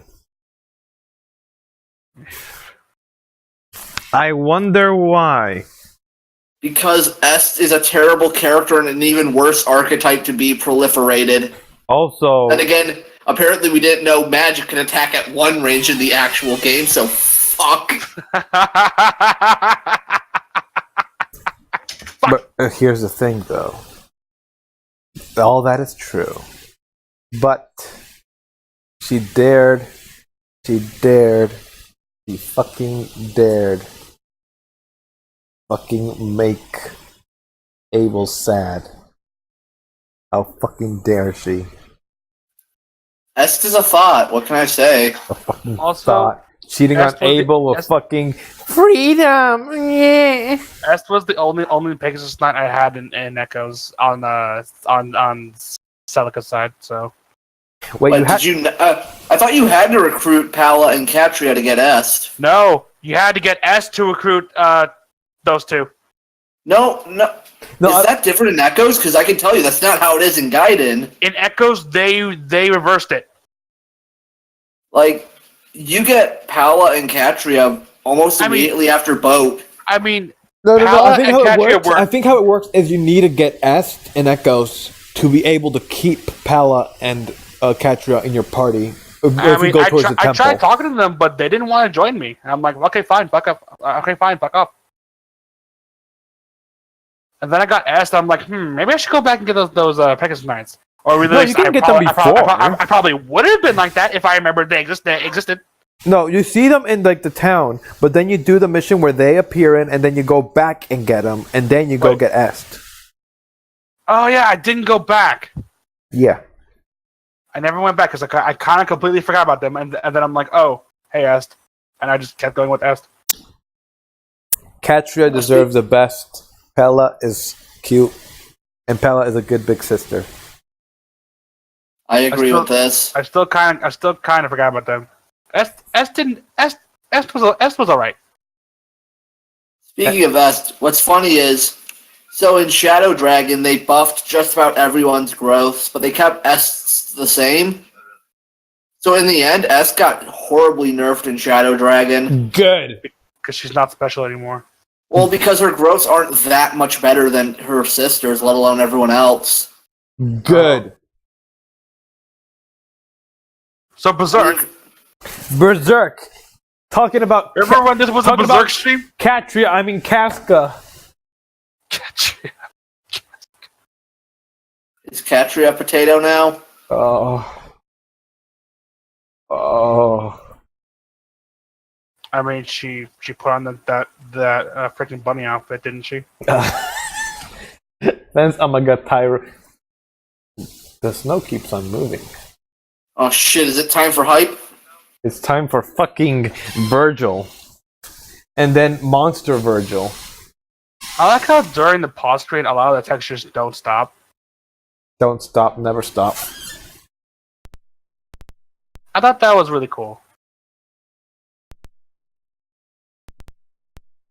Weird. I'm gonna keep it on this because I want to see my health. Oh, so back to Fire Emblem real quick.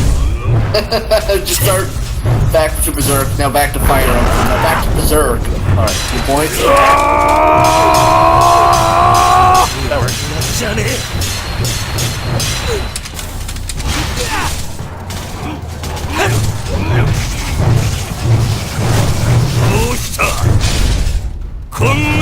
Okay, so as I was saying, like, is there a reason why Radiant Dawn Ike was starting to become Guts? Because it's been years and he was training. Because don't we need a little bit of guts in everything? I mean, I can't stop drawing parallels between Ike and Guts now. I mean, just look at Guts and then look at Vanguard Ike and tell me that they are not very similar visually. I mean, they both wield great swords. Like, even just look at the armor, right? Yeah, the armor's very similar. They both have capes. When you're hating on capes. No, saying they both have capes, and they're kind of similar. And But who is Ike? and they're both part of a mercenary band. Oh my god, Ike punches Mia.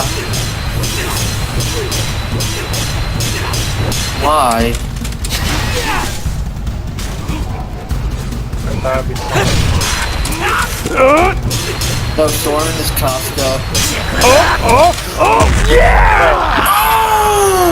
Oh shit! Was not expecting that kind of hype. Okay, wow, you blew him the fuck up. Shit. Literally BTFO. What a video game! You know, I never understood how Guts is able to use his arm that's like prosthetic.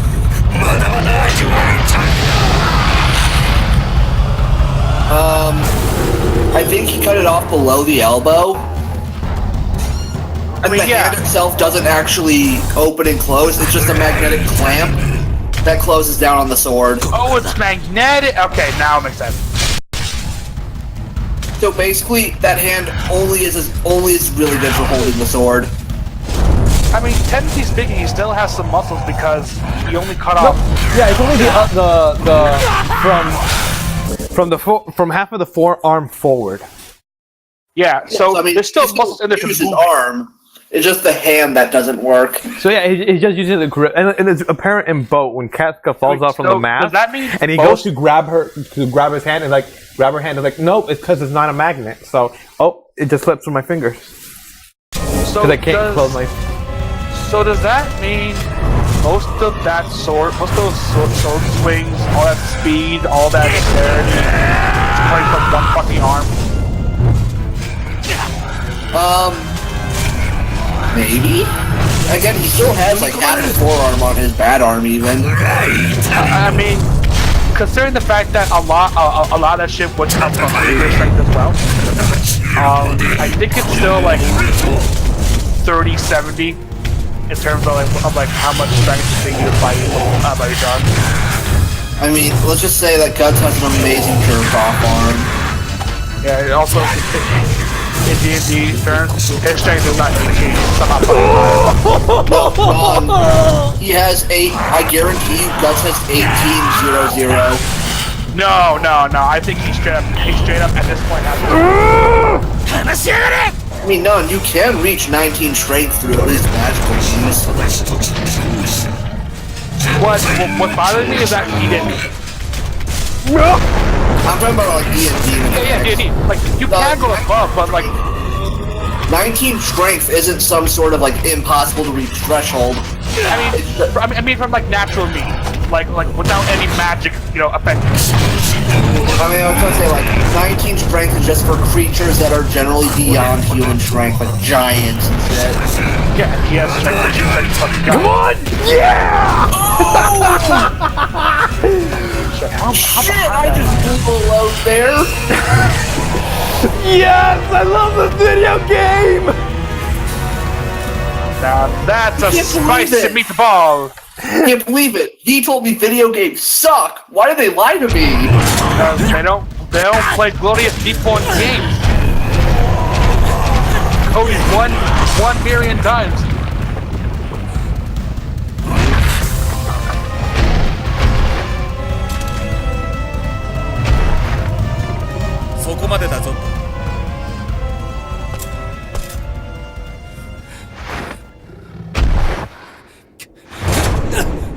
Fucking rage quitting much. 待て！どこへ！言ったはずだ。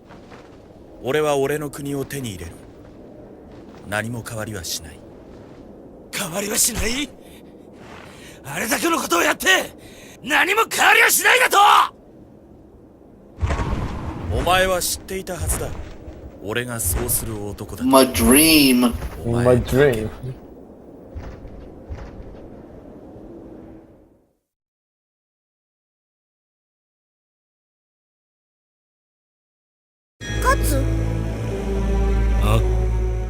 Can I just point out how much I don't like Guts' new voice in the anime? English or? I could accept the new English one because he does a good job, even though I have preference. Japanese, I hate it. I hate the new one. Now, first things first. Oh, yeah. I constantly feel as though he's not dying. Oh shit! New enemy types. That's always how I saw it. It's like he's like barely not at all. These are the dogs that you face when Farnese gets like Yeah, when the first Carnice thing happened and Guts escaped 13. Also, there seems to be ghosts or something. Those were always a thing from since Black Sword in the North. No, but I mean they're new enemy types. Oh yeah. As far as the game's concerned. Considering the fact that Guts' sword has slowly but surely become a magical weapon thanks to demonic blood. Yeah. You know what? If I you wish. change something in enough magic for enough time, it's gonna become a magical weapon. Just because like it's just so ingrained into the blade itself at that point. That yes, it would affect those. How much health do I have? I have a good amount. Unless It seems you get you heal. Unless the sword secretly has silver. I mean, it has some pretty shiny edges. That would make sense if they wanted to kill like ghosts. I'm just going by D&D standards because I. You know what? At this point, I just want to play some fucking D&D now. I've always wanted to host my own game, but I don't have the timing. I have never a D&D. It's fun, especially if you get a good group. Which edition? Which edition do I prefer, or which? Like, if you would play D&D with someone, what would you like? I really need to get used to this X button. It's really helpful. First edition. First edition. Now I go for AD&D second edition. I mean, the second edition is respectable. We've talked about this before, where I prefer how first edition doesn't actually have that many rules written. So I like how second edition has a shit ton of rules written, but you're allowed to like change them up if you so choose. See, first edition was more like the GM is way more in charge, and it's more about their judgment than the rules judgment. Yeah, while second edition has a lot of rules, but the thing I like about AD&D, unlike later editions, you can choose to ignore some. You can choose to ignore some of it. I mean, if you're talking about ignoring rules, there's always GURPS. Okay, yeah. Have you actually tried GURPS yet, non-loser? No, I have not tried GURPS, but I've definitely heard. Their reputation. Isn't also GURPS the base of like? It was the base of Fallout. Yeah. They didn't get the license, so they had to modify it slightly, but yeah. Well, the thing is, like, people think GURPS is full of, like, rules upon rules upon rules. No, it's not! If you don't use expansions, it's dirt simple. You could just choose to not follow them as well. Yeah, because GURPS is a system, is an additive system. You add rules on a base. Technically, AD&D works like that, too. I think AD&D is a subtractive system in that you have these rules, but you can take them away. While GURPS is you have this base, but you can add to it. Yeah, one's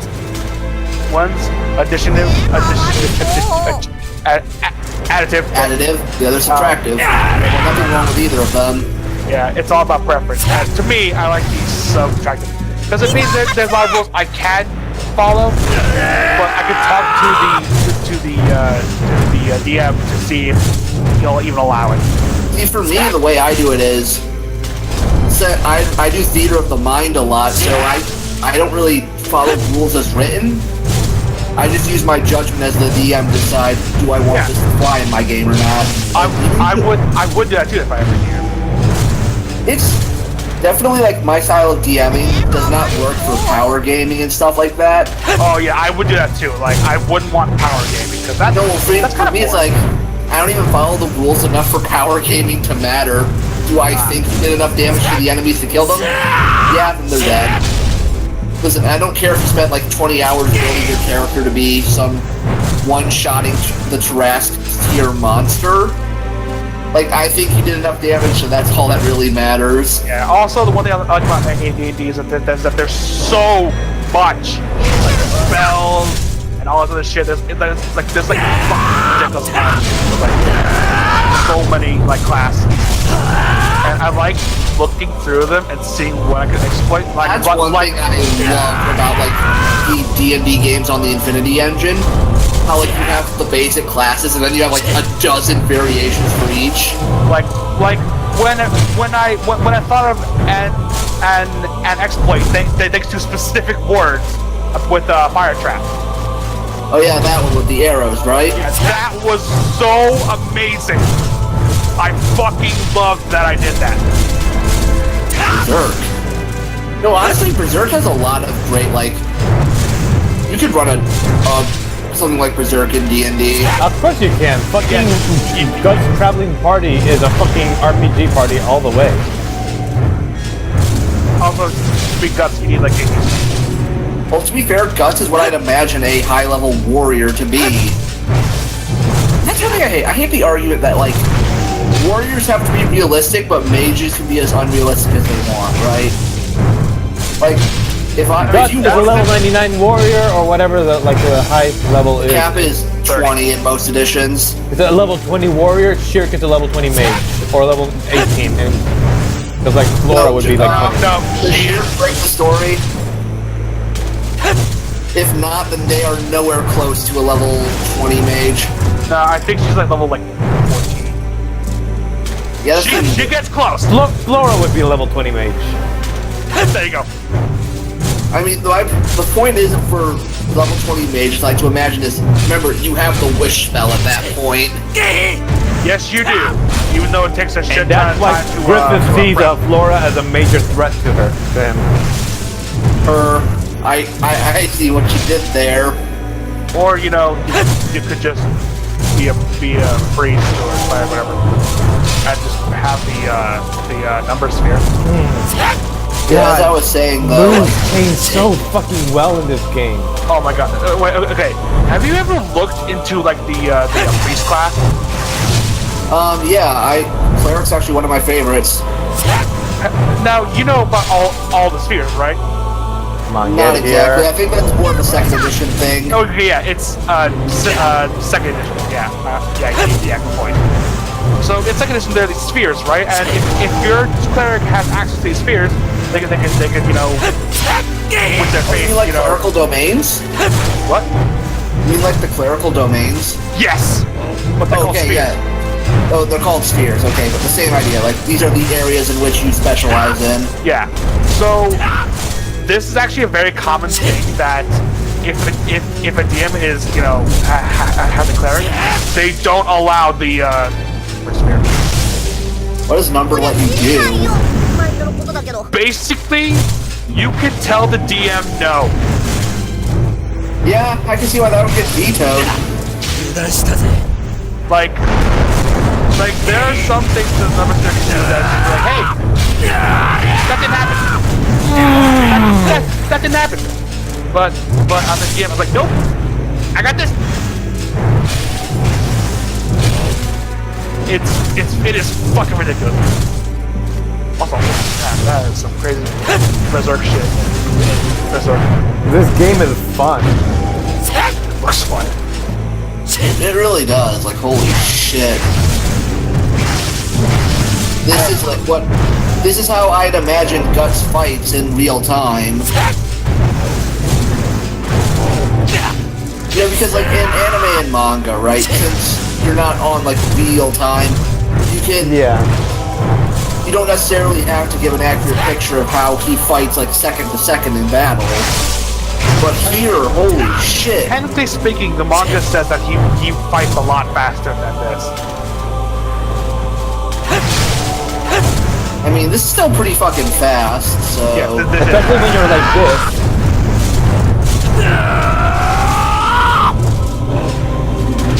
That Berserk mode is so goddamn good.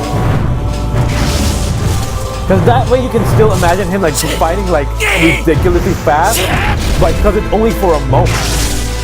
Yeah, because he's just got that mad. But the point I was getting at earlier with the whole how you can see Guts fight second to second, I like that because a lot of these weird anime styles, you can't really imagine that, right? Right. Because it's just such an outlandish fighting style. Here they are, they've captured perfectly how Guts fights. The 97 anime did it pretty well with pre-Eclipse Guts. I mean, yeah, but also 97 didn't focus too much on the fighting because that takes animation and we don't have the money for that. Okay. The 100-man fight. It tried. Oh no, I loved the 100-man fight in the anime. It tried. You can feel them stretching the budget as much as they can, but they really tried.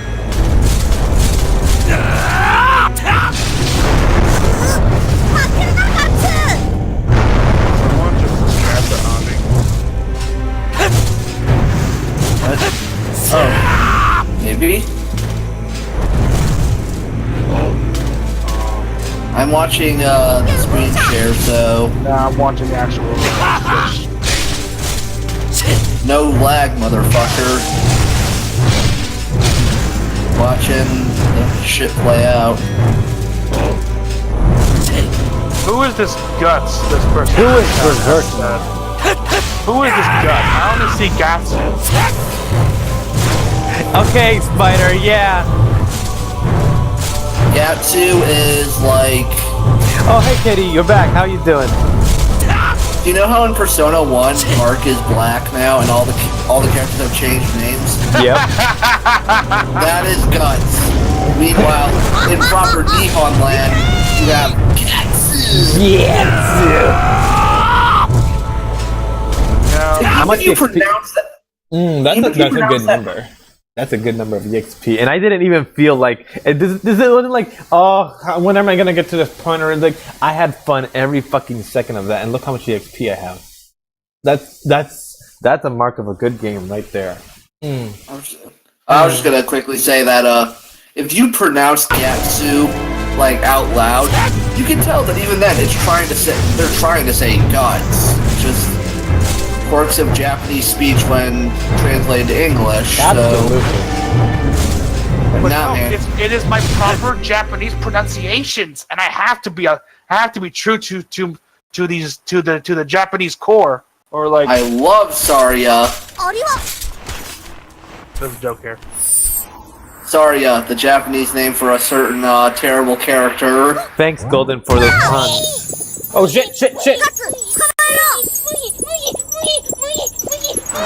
I don't know. Like, I know. There's like. Oh wait. ほらパワーアップしたろ。スプリガンって言って宝物の番人とかなんとか呼ばれてる妖精さ。スプリガンはいろんなところにいるよ。いろいろ探してみようよ。 Neat game mechanics.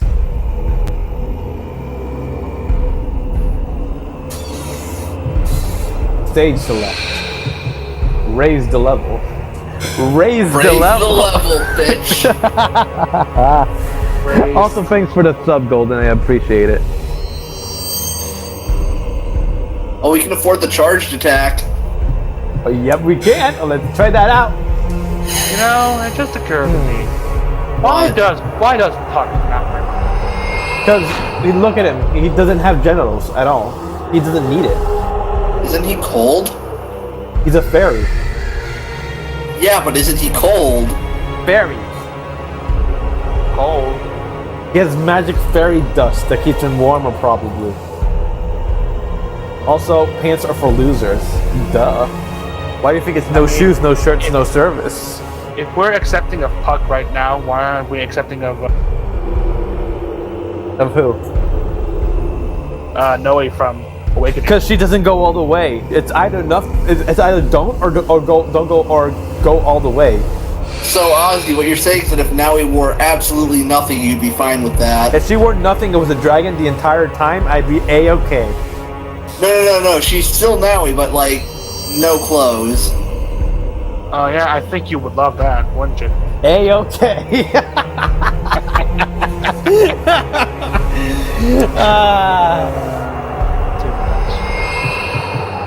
If you know what? If now we looked like fucking what's it called? Hazelnut Puck or whatever the fuck. Like, what did we say the Puck's weapon was?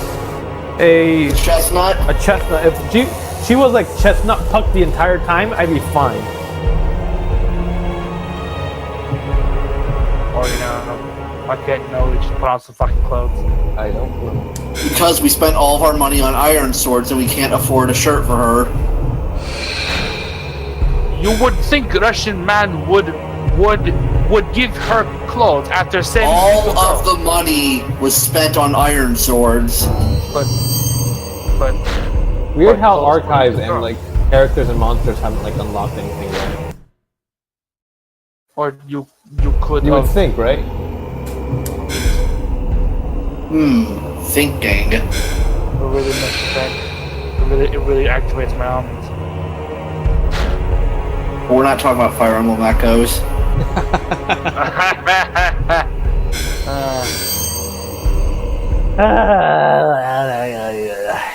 That bridge, what is that? Is that a castle? What castle? So like, Who is Berserk Man? who is Berserk? ねえねえスプリI ガン think he's 探して I み think よう he's よ kind of angry. 暇があったらな。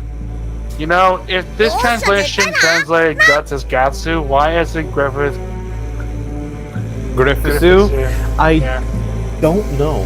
I think that's hypocrisy. It is.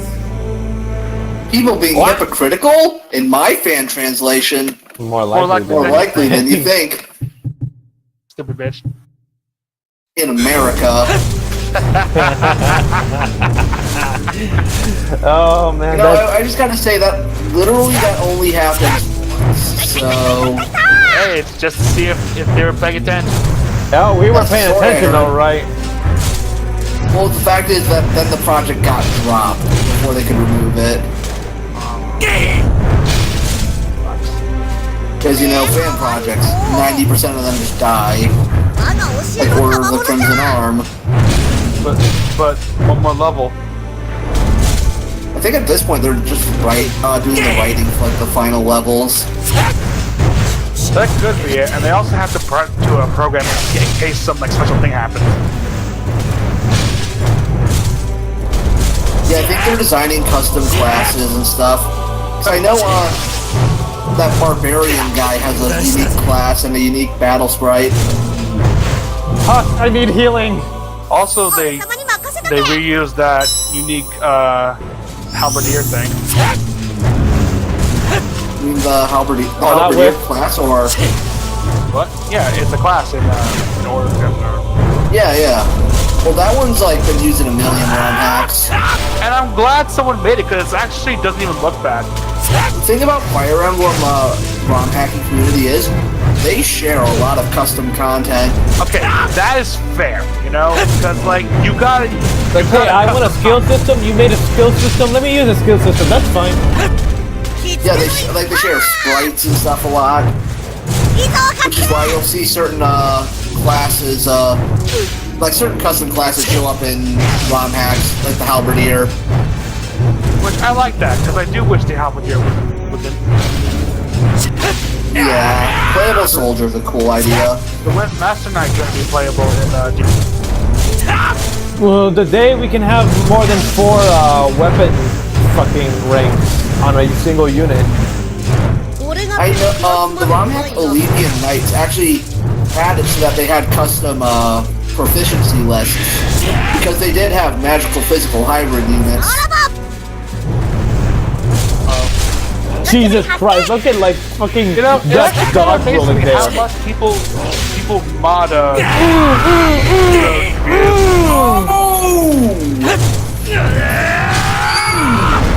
What a good video game.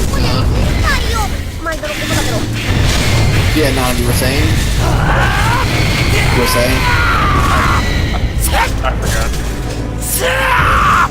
I think we're talking about how amazing it is that they modded the GBA Fire Emblem so much. Oh yes, thank you. Just like it's interesting. Is it really that easy to mod? Apparently, well, remember... It is. part of It's the a really reason good why- PS2 game, Kitty. Nah, you gotta realize that a lot of people hack FE7 because it's the one they know, right? But they're also hacks of Well, FE7 and FE8. The tools came about later, but remember, part of the reason why the last promise in MK404 was so important to the ROM hacking scene is because before then the tools didn't exist, and it was impressive to see something go to that extent.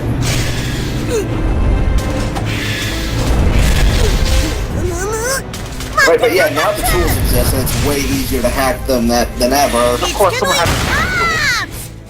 Yeah, and that's just part of the ROM hacking community. It's amazing how far they're willing to go. Although nothing will ever get as incredibly big as the Sonic hacking. The Sonic hacking? Yeah.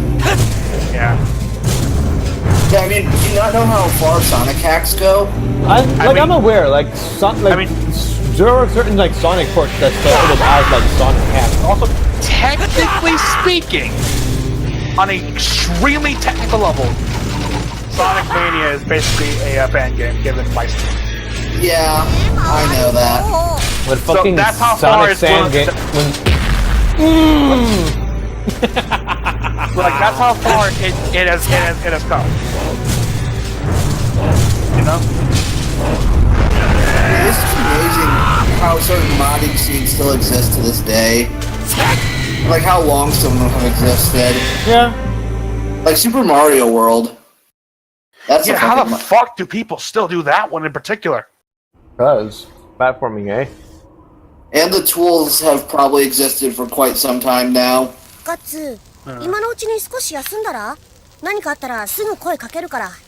I think soon we should be meeting up with Serpico and Farnese. Yeah.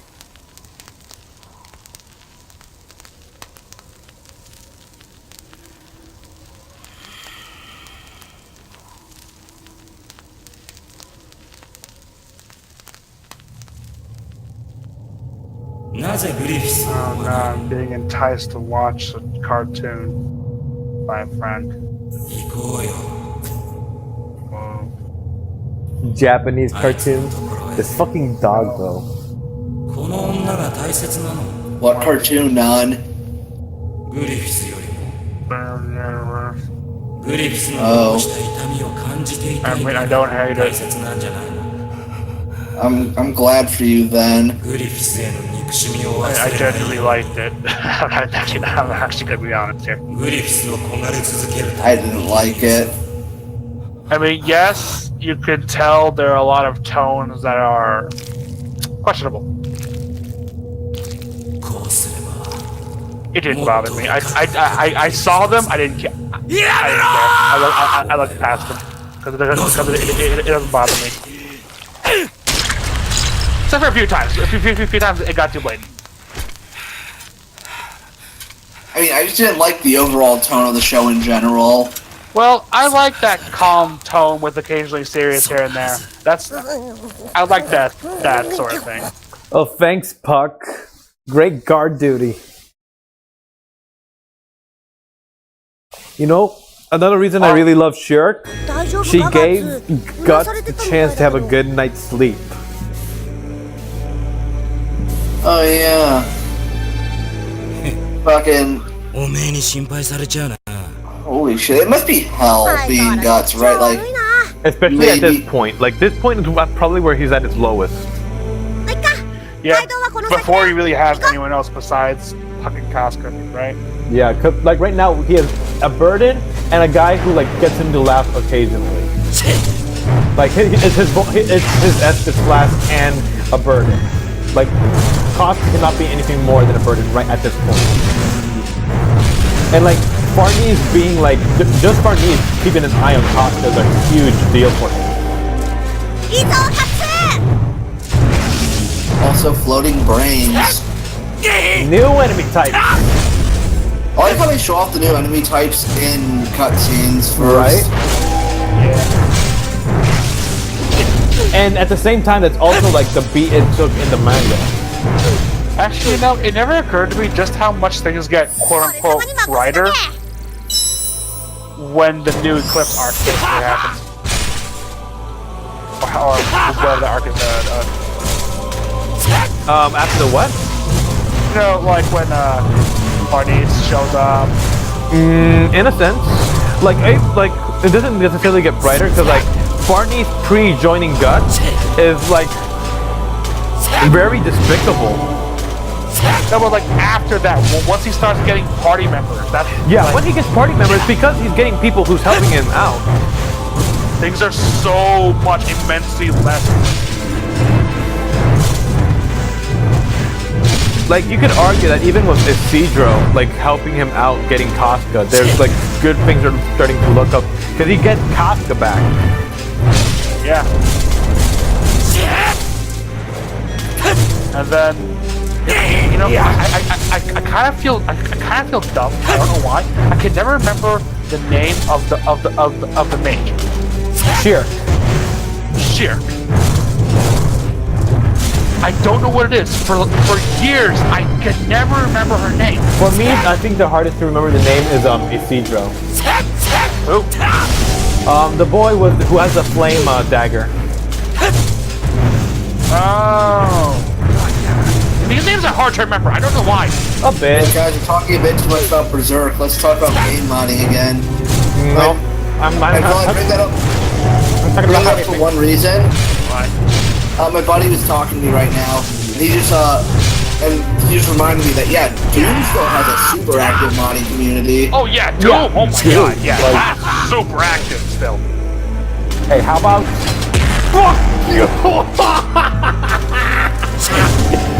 God, I love this arsenal! 10 out of 10. I cry every time. Man, why does Comment Guts... and subscribe if you do too. Guts get such a good, like, weapon and, like, move arsenal right out the fucking gate. And there's no, like, get more damage multiplier or whatever. It's, like, just straight up get more combo. Get this, or just, like, reduce the, recharge time for your weapons and stuff. And that's so good. I do need to get used to more to the X, because I keep on forgetting to use it as a reversal or as a, like, a counter. And it's such a good one because I think it's your main defensive option.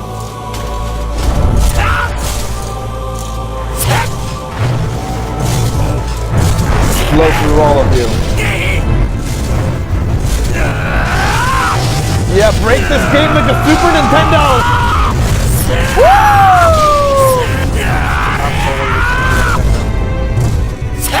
Nintendo is pure.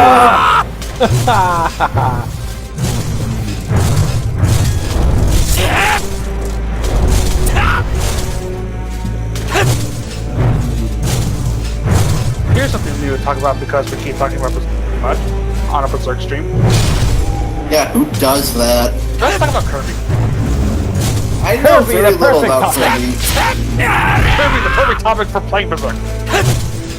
I know you're talking about Kirby's grimdark as fuck because that one time 02 bled. Yeah. Immediately, grimdark. Yeah, it is the Berserk of Nintendo games. 大方この辺りでのたれ死んだ傭兵 But seriously though, like, 楽園に惹かれて did anyone ever play the Kirby games? Did I? Not really. Did I play? Are you asking me if I played the Kirby games? Yeah. I have. Not all of them, but I have played quite a big number of them. I've played Superstar Saga.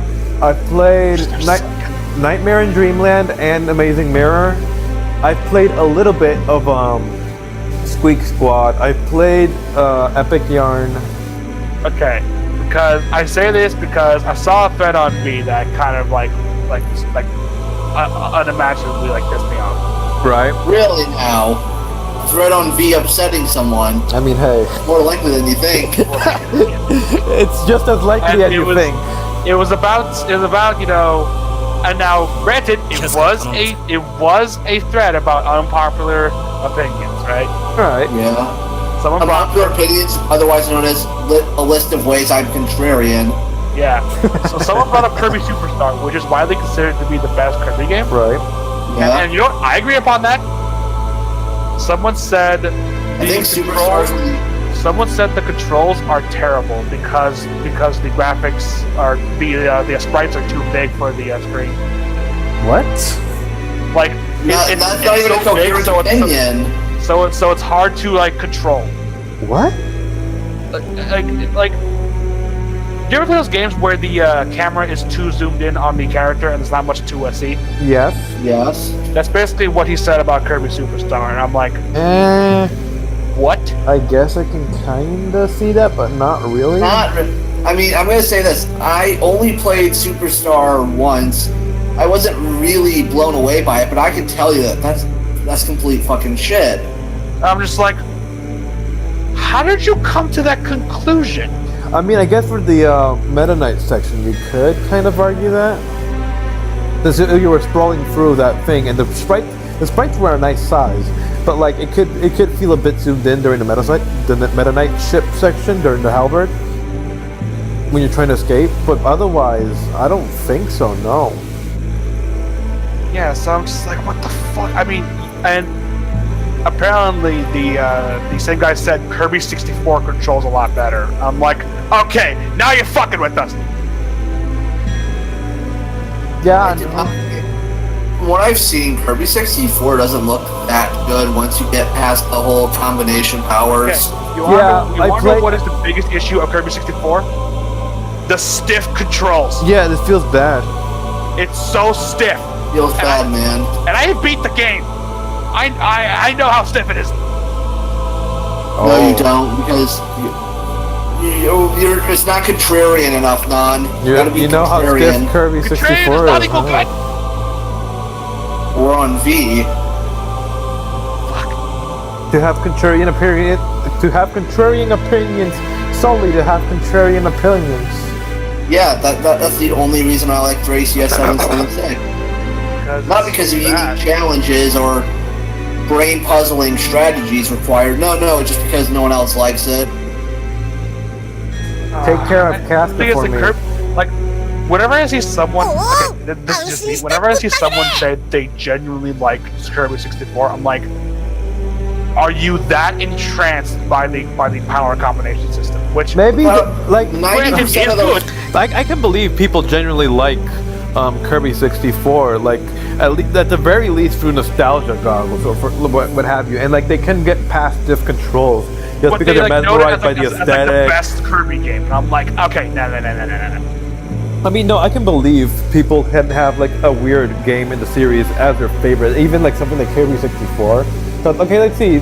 Positive things about Kirby 64. If we ignore the negatives, which you won't most likely do, especially if you played it first.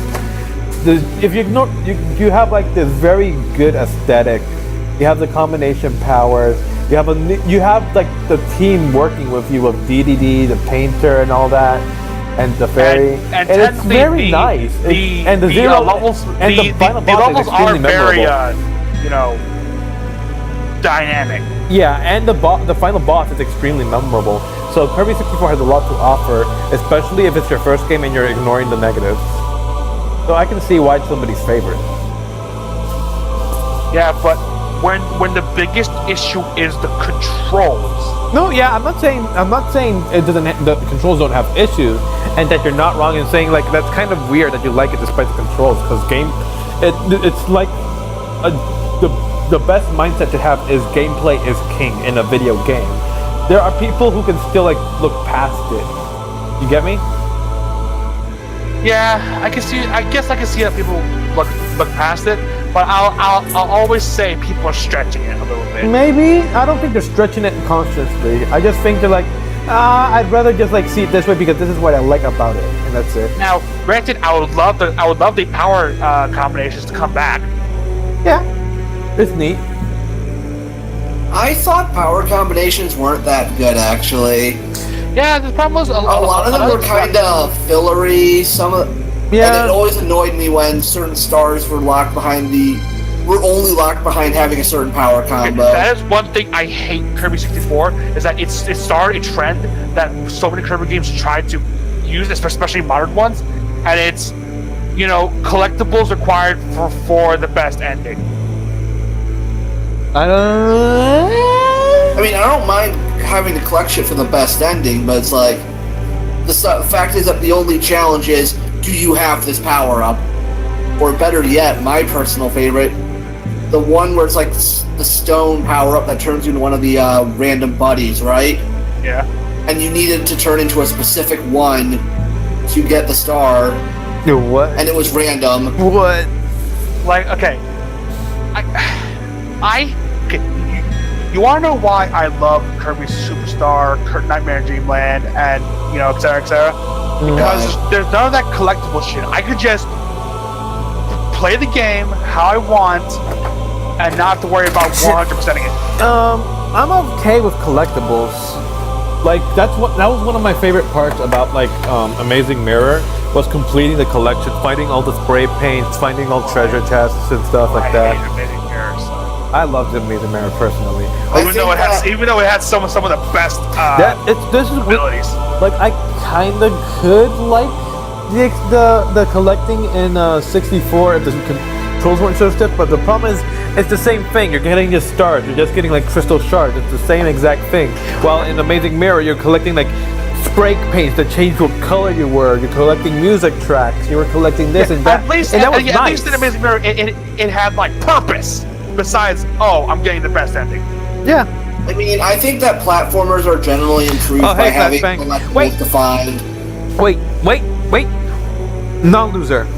Mute us here or whatever and turn up the stream. Can you hear my voice? Okay. Those zombies are the Berserk fans waiting for the next chapter. Yes. And Guts is Miura. And Casca is the next chapter. Casca is the next chapter. We get to the next chapter. You wanted Griffith? Here's more Griffith. And it's like sort of aimless and like it'll be there eventually. Like Casca. Just one more. I hear your voice. Perfect. Thank you. All right, that means Flashbang didn't hear me. All right, Flashbang. I think the other day I was talking to you. You were in chat. I was talking to you. You were talking about the thread, and man, I looked at the VOD and saw nobody in this chat could hear my voice, and that fucking disappointed me because I think that means you didn't hear shit of what I said last time. Because I went on a whole spiel. You remember that, right, Hobo? Yeah. Because fucking hell. You weren't there, Nan, and that's why you don't remember it. Yeah. But I need to practice my psychic powers. But anyway, yeah. So I broke out of the AC. Yeah, I broke out of the AC cycle. I'm just waiting for 7. When 7 comes out, I'll go back into ACG. I'll go back into the thread, and I'll be fucking streaming that shit. But until then, I won't bother and I won't stress over it. I'm gonna say this about Ace Combat. When 7 comes out, I'm gonna play the shit out of it. And I know that once 7 gets a release date, that's when I'm gonna finally just set up Electrosphere and play through that one. Electrosphere is a fucking good time. Like, the controls are a bit stiff-ish. Probably like Ace Combat 2 had better controls than 3.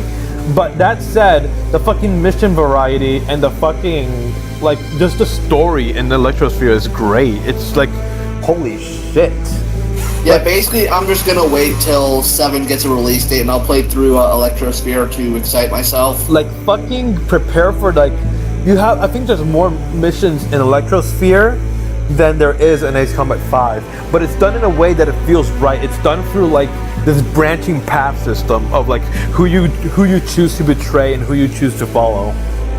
Ooh, I get to betray people. You're right. And it's just like, the thing looks, it's not like this like little line and then there's like branching things. Like, no, it's like this thing looks like a root, like the root of a tree. That's how like fucking well it goes. And there's optional missions and there's like different endings to different missions. It's so cool. It's so fucking great. And the aesthetic of the music. Let me mute this for a sec. The music of Electrosphere is really unique even for Ace Combat. Isn't it like a lot of like electrical ambience? Yes and no. There's some electrical ambience, there's some actual the execution. Remember, I don't have the stream volume on, so just link that to the Discord and I'll listen there. Oh fuck! My controller, there you go. It's saved. Did you die? Yes. Yeah, Electrosphere is, I think, like almost like 40-something missions, I think. And like it's each path is like 10 to 12 missions each. So it's like half or 2/3 of an Ace Combat game for each branch, but there's a bunch of branches. And the cutscenes are done by the same people who did Ghost in the Shell.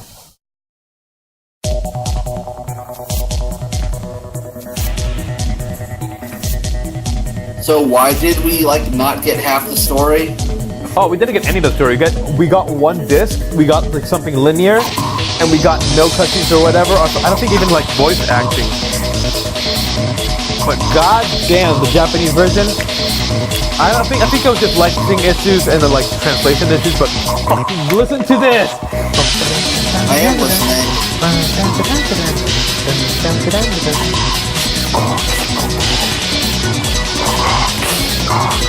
This reminds me a lot of Armored Core. Yeah, it does. That's a game series I need to learn how to get good at. Like, every time I try to play Armored Core, I just get my ass kicked, even though I love the idea of piloting giant robots. I think I tried it too, and I didn't get it too much into it. I think my problem was I tried to play as a Gundam simulator more than just try to play as Armored Core.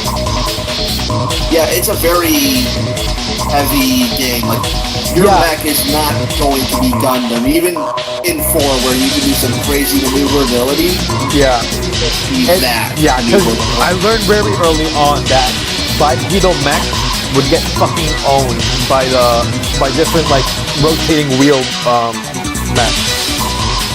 And that kind of disappointed me because I really like having a bipedal tank. Oh yeah, same here. I play bipedal mechs and turning around is always a fun time. It takes like 30 seconds to do it. Also, fucking Ace Combat 3 gave us the best menu theme, which I wish it also used for the fucking briefings, but there's no music for briefings. However, fucking Ace Combat X2 on the PSP used it for the fucking briefing themes, and it had remixes for it. And listen to this shit. This shit is fucking God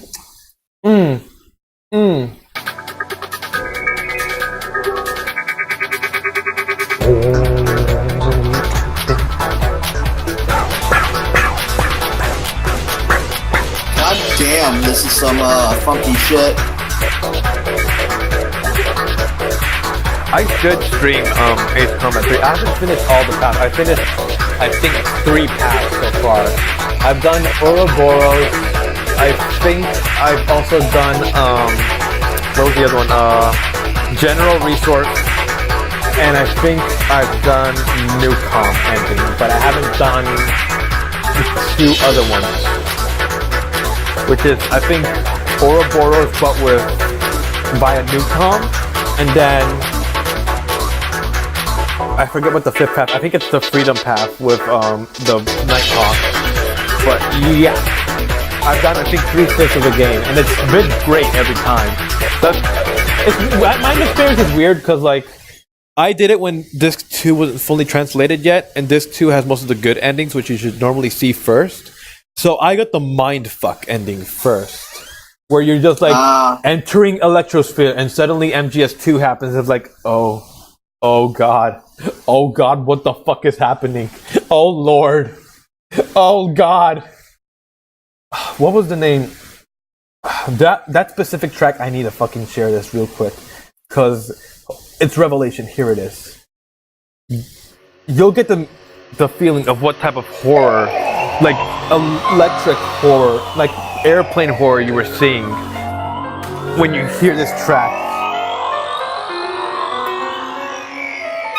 Like you have electronic and then suddenly piano.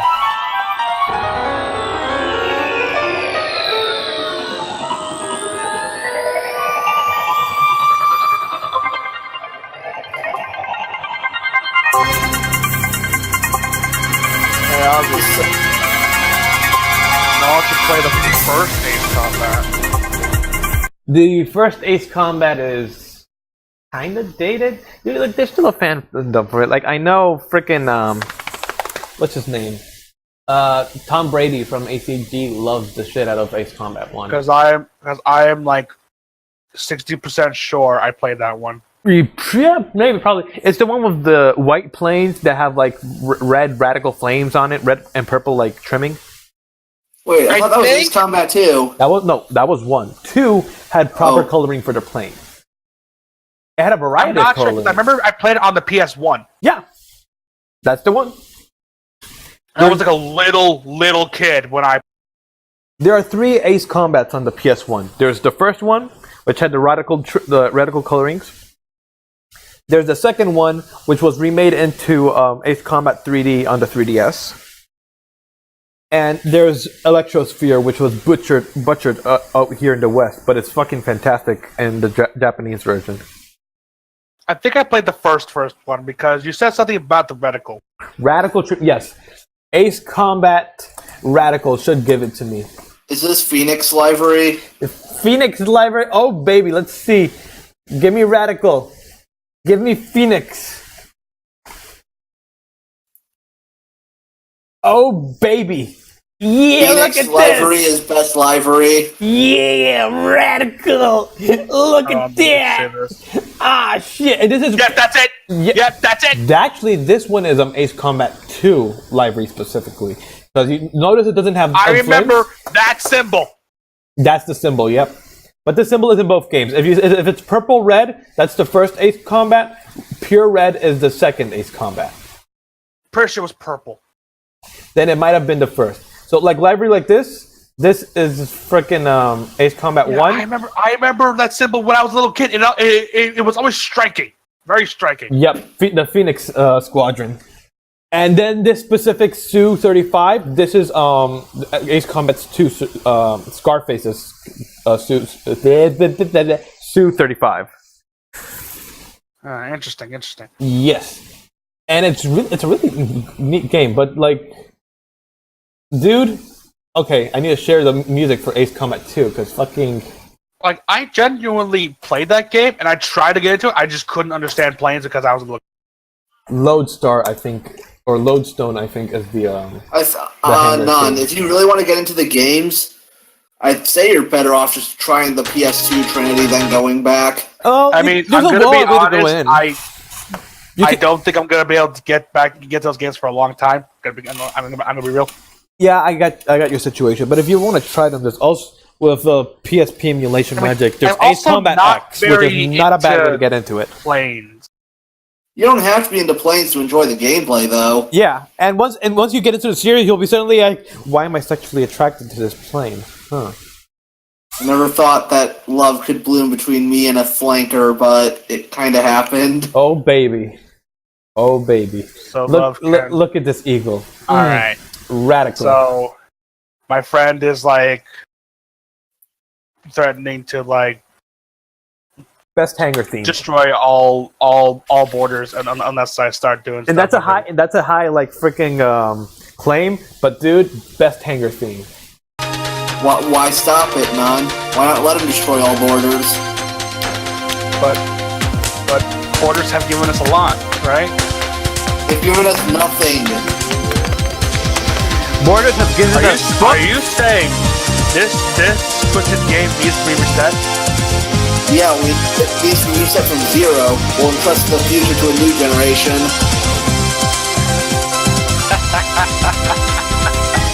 Goddamn, why is 0 such Kino? Borders has given us books, music, and cafes. I remember I used to go to Borders. Excellent hanger theme. Elemental Particle is another very good one from I used to go Combat to a Borders bookstore. I never liked it. Elemental Hero. Let me link Elemental this shit. Heroes. Very good track that not only is good in and of itself, like it was so good, it got a sequel track in Ace Combat 5 and 0. Alright, for now, I'm actually gonna go do stuff with her friend. This was a lot of fun. Alright, man, see ya. Have fun with your Berserk game. Thank you. This is a sequel song in fucking Ace Combat 5.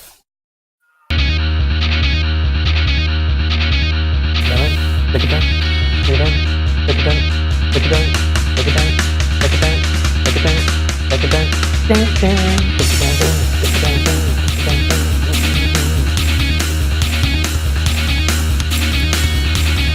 take it down. I need to do the Ace Combat 5 arcade mode at some point. It's fun.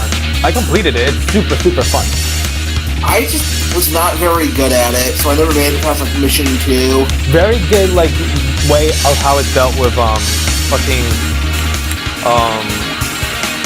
what's it called? What do you do in Fire Emblem with weapons? It's resource management. That's what it is. Very good way of handling resource management because you reload in weapons or you get more ammo for doing specific targets and doing specific things, and it's really good because it makes you prioritize in a different way, especially with the time limit on. And since you started with the F-22, you already have the perfect plane for doing that. So you said that this one also got a sequel song in Zero?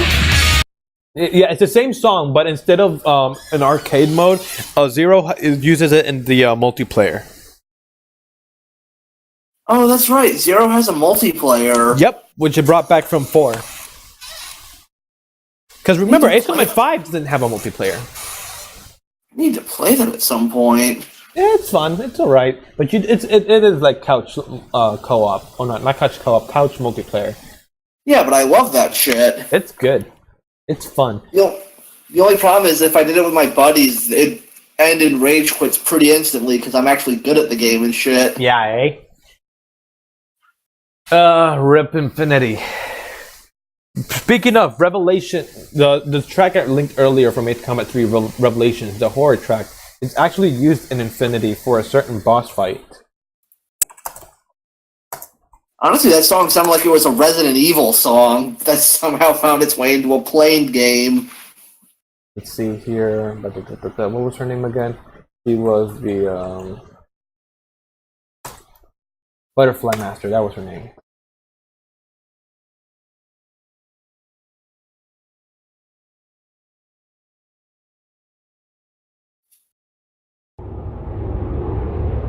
No, this was in Mission 5.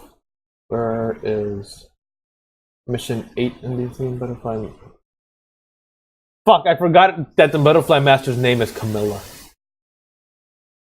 Oh, hey, oh no. Deepest lore. Oh no, the bane of my existence. Mission 7, Area B7R. B7R. I am activated now. Spotted an enemy fighter squadron taking off from South America. They're flying toward U.S. territory. We'll be Area scrambling from our B7R San is in Diego Nevada. base Did you know that? to intercept. There's the United States now? Since when? Well, in the real world for Infinity, because, you know, Assault Horizon started on some trends, but fortunately we're going back to Strange Reel in 7. Interference from the mineral resources buried underground. Communications on this op will be hard. Honestly, I kind of like how they did it with Infinity, because you are playing with players around the world, so it makes sense that you're doing like this like co-op thing around the world, because that's what's going on in the story. But they're using like Ace Combat, like Strange Reel locales in the real world equivalent. For example, B7R is over here in Nevada. So that just like kind of weirds me out. Avalon Dam is in Russia.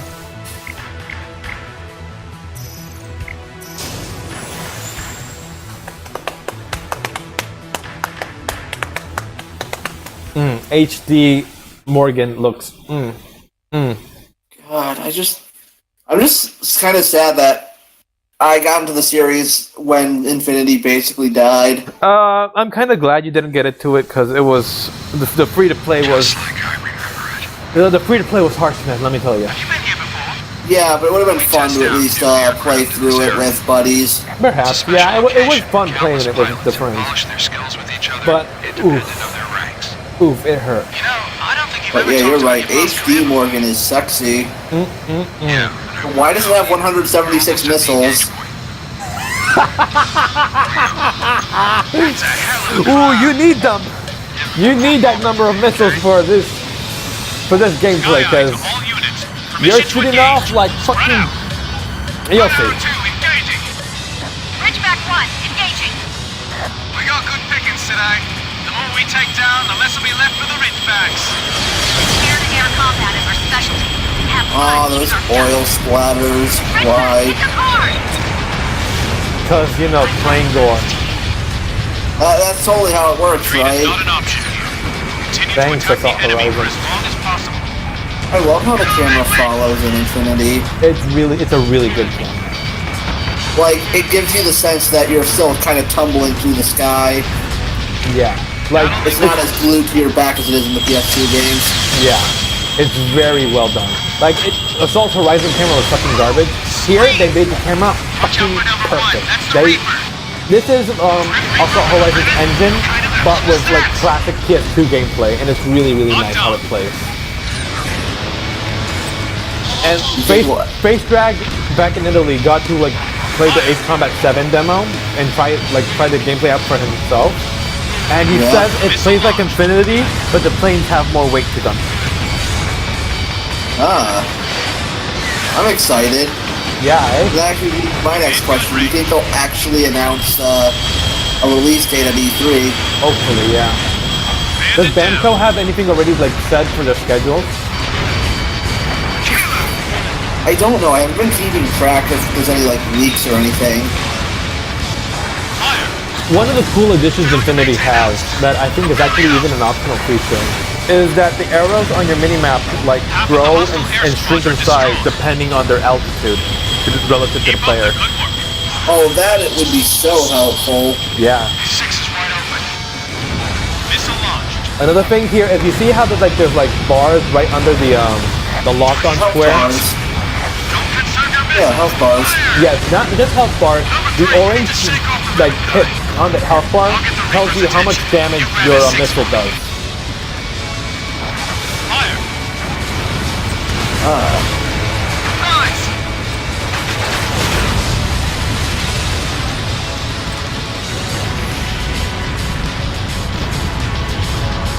Data Link is a multiplayer only thing that like is kind of integrated with the NPCs in the story mode.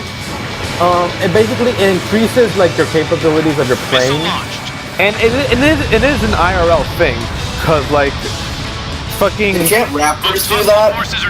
Not Raptors, the F-35, the Lightning. I wouldn't be so quick to say that.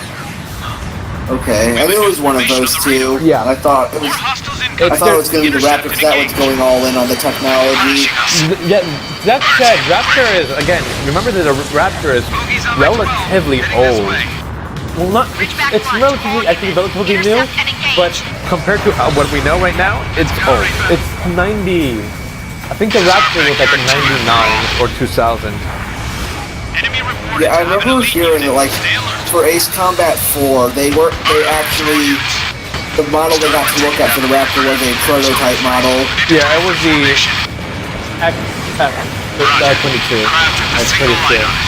No, it was, I think that was like the final like model of the F-22. But they like at that point they were still coming up with names for it. So for example, you can see in Ace Combat 5, it's the FA-22. I think it's the FA-22 and 0 as well. I think so, yeah. And then they changed it back to F-22. This one, for example, no, not this one. Assault Horizon got the T-50, which is like the equivalent for the Russians. Yeah. Recently added into it.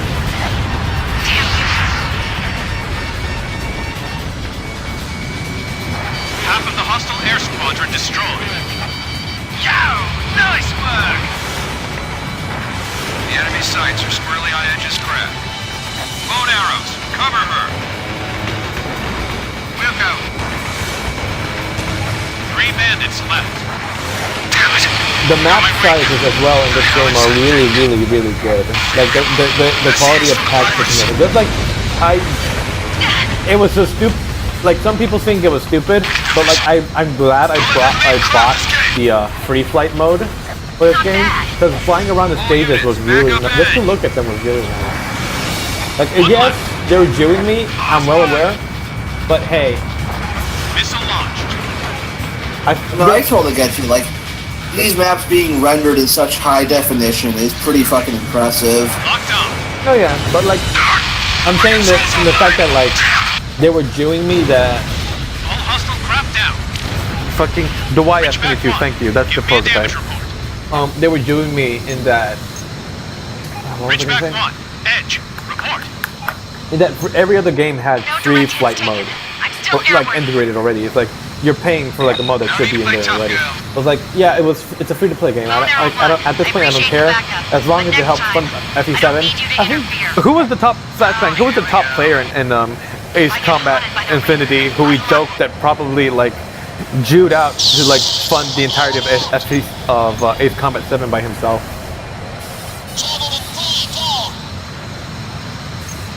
What? Javelin Squadron's been shot down? This is her, the fucking Butterfly Master. Fun fact: she's humming the Sky. I think it's Skybird, the old game on NES from Bandai Namco that was also like about like flying. Believed to be laser UAVs.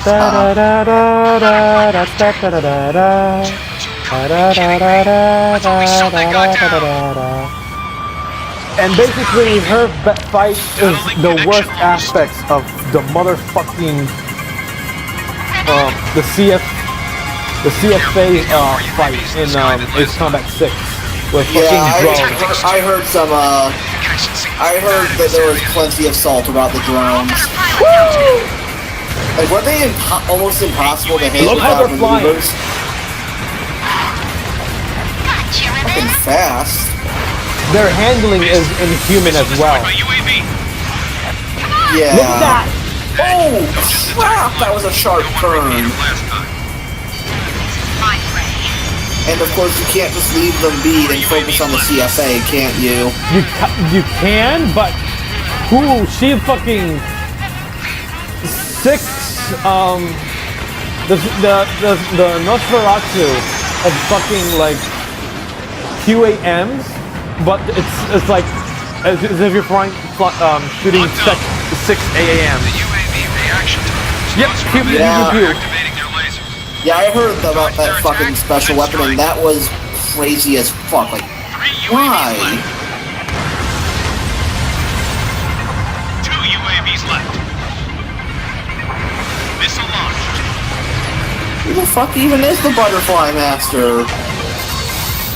A girl who's in a fucking controlling a plane remotely from a satellite.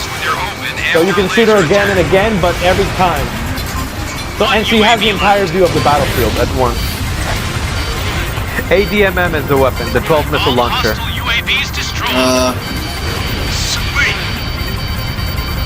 I feel like it's kind of like what the fuck even, like, come on, that just sounds retarded. Oh yeah, I'm totally in a satellite in space, so even if you shoot me down, you didn't shoot me down. Motherfucker, this is the round table. Yeah, eh? Like you live or you die. No, you don't get to cheat. What a fucking cheater. Ben Almodovar is now offline. Ben Almodovar is not my buddy. So you see those white and blue arrows? Yeah. That tells you who on your team and who on the rival team is locked onto the target. Which is really nice because it's team on team PvP. Oh yeah, it's just like the targeting indicators in 5. Yep. And technically 0, but there's only ever one targeting indicator on it there. Butterfly Master's craft down. That was damn fast, Reaper. That fucking hit right at the end. Press start to continue. Thanks, Camilla. All hostile forces eliminated. Us gamers, am I right? Gamer grills, you know? When I lose $1 billion aircraft, I just think, damn, I lost another life. I think I lost thousands of dollars in military funding. Millions. Millions. Not billions. Following interrogation, You know what? our field I'm really glad came back in uncovered several Infinity. facts about the Butterfly Master's These. ID. They took those out? I think they took them out in Assault Horizon, yeah. Its hardware remains Of course Assault Horizon would be the one to do that. But it looks really nice in Infinity. confirmed Because that you have a Yeah, very zoomed out view so you can see everything at once. Transmission of navigational data. I was playing Zero, and I did the golf battle. Yeah. And I was playing and I didn't notice anything weird. And then I watched like this part, and I realized how they were swarming me the whole time. Yeah, hey? It's a giant pile of fuck. and I didn't even notice. I think I've shown this image before, but the yeah, is it the one where is it Mobius's defensive spiral? The defensive.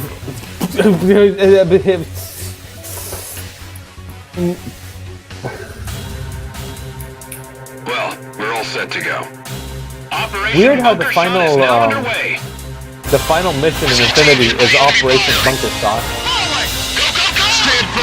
Letting anyone die Where like are a you? dog. Here, that was the Mobius. Look at this! What is this? Come on! Do you copy? All arrow blades. Video games!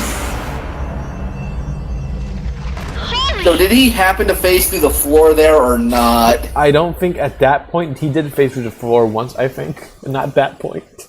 That was at a different point. Because holy shit, that's a pretty suicidal maneuver. Oh right, we made this image in the thread. It was the we were trying to see what the campaign paths were. How do I fucking zoom out for this? Control minus. Shift. Wait. Zoom out. There. Zoom out.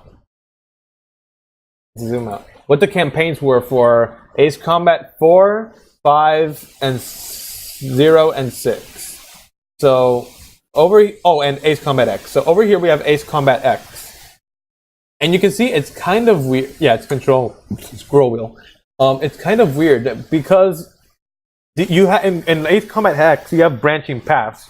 It's not the branching path you think it was. You have a few set of missions, and then you can choose which missions to do in which order, and that actually changes what the mission entails. So it's I can see how that works, and I actually really like when games do that. Yeah, it's very good for replayability. It's really nice. Made the second playthrough so much cooler. And this is basically the path it took for Aurelio. Simple enough, right? Yeah. Oh, motherfucker. Here we go. Let's go all the way to Usia. So here we go on two. They actually did Ace Combat 2 and Ace Combat 4 here because Scarface and Phoenix actually did it in the same country. So because they're supposed to be parallel.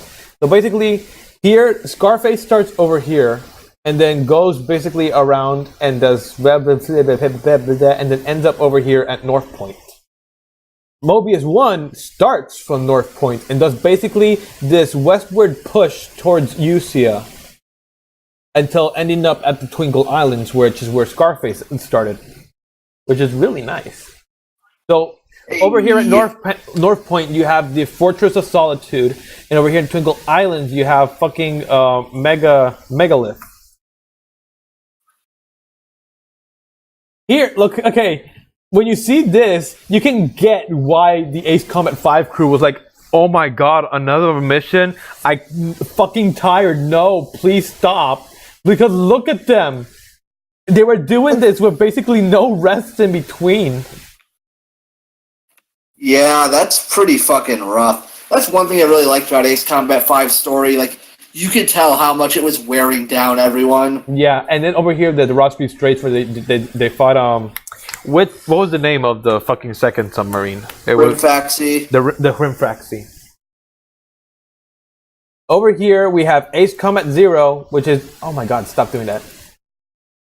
We have Ace Combat 0, which is basically just going over here, go a few times with Visa. One thing I don't really understand is the order of going from missions, I think 15 onward. Because it starts with... 15 is nearby Valais Air Force Base, isn't it? You would think so, right? But then you see the castle where fucking Stage of Apocalypse happened. It's like, how close is that to Valais? And then you go to B7R, which is like over here, and then go all the way to Avalon Dam. Like location-wise, it seems like it would make more sense to do B7R first, then follow the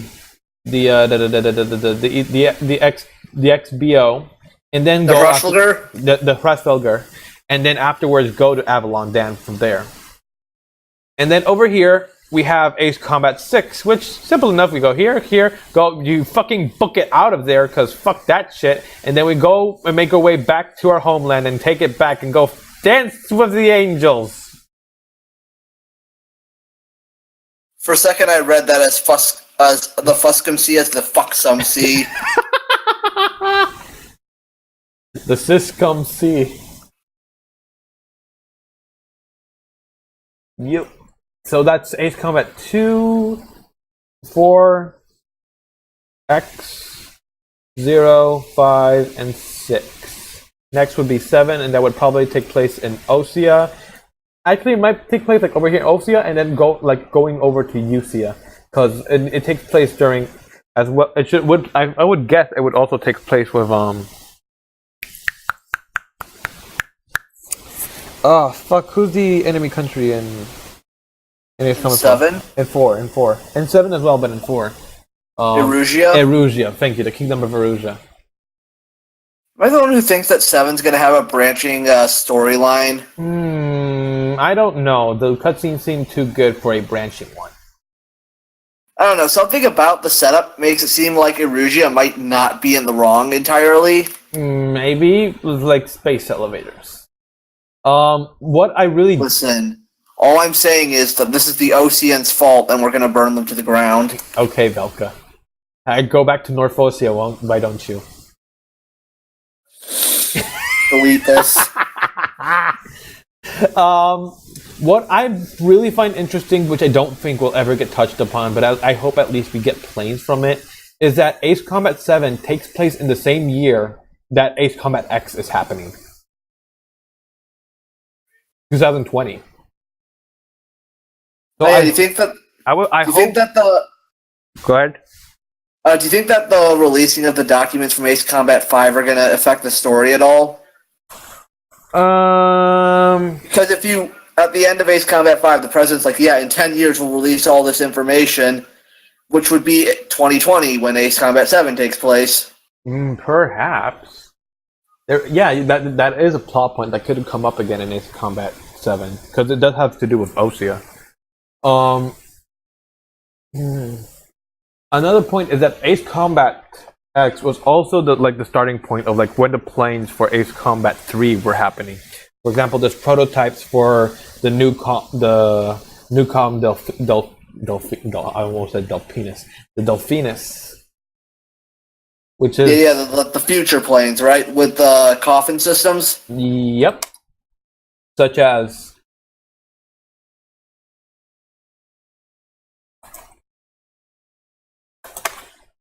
there you go. Such as this one right here, which is actually an Infinity. And you get the fucking Ace Combat 3 HUD, and that's so nice. It's so sexy. Look at this. And you even get the locked on target, destroyed. Good job. Like that female like HUD, and it's like, fucking nice. Then you get this engine like changing speeds and scrolling at different rates depending on your speed, and it's like, damn, the fucking Ace Combat 3 aesthetic is so strong. It is so strong. The fucking best audio clip of that is Decide, because that's when you make a choice of whom you're gonna betray. Yeah, these are the planes from Ace Combat 3. So maybe not solely Ace Combat 3, but here are all the original planes. So you got the Silent Eagle, which is it's not an Ace Combat original, but it's an unreleased plane that got integrated into Ace Combat. There's the Morgan, the ADFX 01 and 2, the 2 having all 3 weapons at once because 1 wasn't enough for Pixie. You got the Apollos, which was an Ace Combat X1, the Phoenix, which is an Ace Combat 2. You got the Falcon, which is basically an evolution of the Morgan. I did in fact unlock the Falcon. There's the Wyvern. There's the Nosferatu from Ace Combat 6. The Caraburn from Ace Combat X, which is an air-to-ground. The Fornius. This Fornius in Ace Combat X, this is what turns later into the Delphinus, as you can compare them right here. Alright. There's the Fregata, which is I think a multi-role. The Fenrir in Ace Combat X, which this huge thing is a fucking actual stealth plane. I'm not talking about stealth on radar. I'm talking fucking Metal Gear Solid stealth. Optic camouflage. Optic camouflage. How many layers of stealth dimension are we on? 5 or 6 right now, my dude. Fenrir's you're like a baby. Watch this.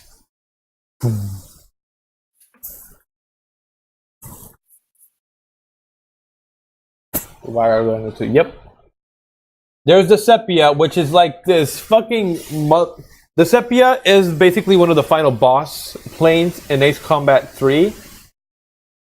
Here's another Remora, another like a tiny like little baby ship in Ace Combat 3. The Orsinus, which is like I think a civilian ship. The Delphinus number 2 because it has evolutions because we gotta make it better. The F-15 SMT Eagle Plus because we gotta make it. We gotta make the Eagle even better, and it'll continue to the future until the day we die. Even then, more to the future.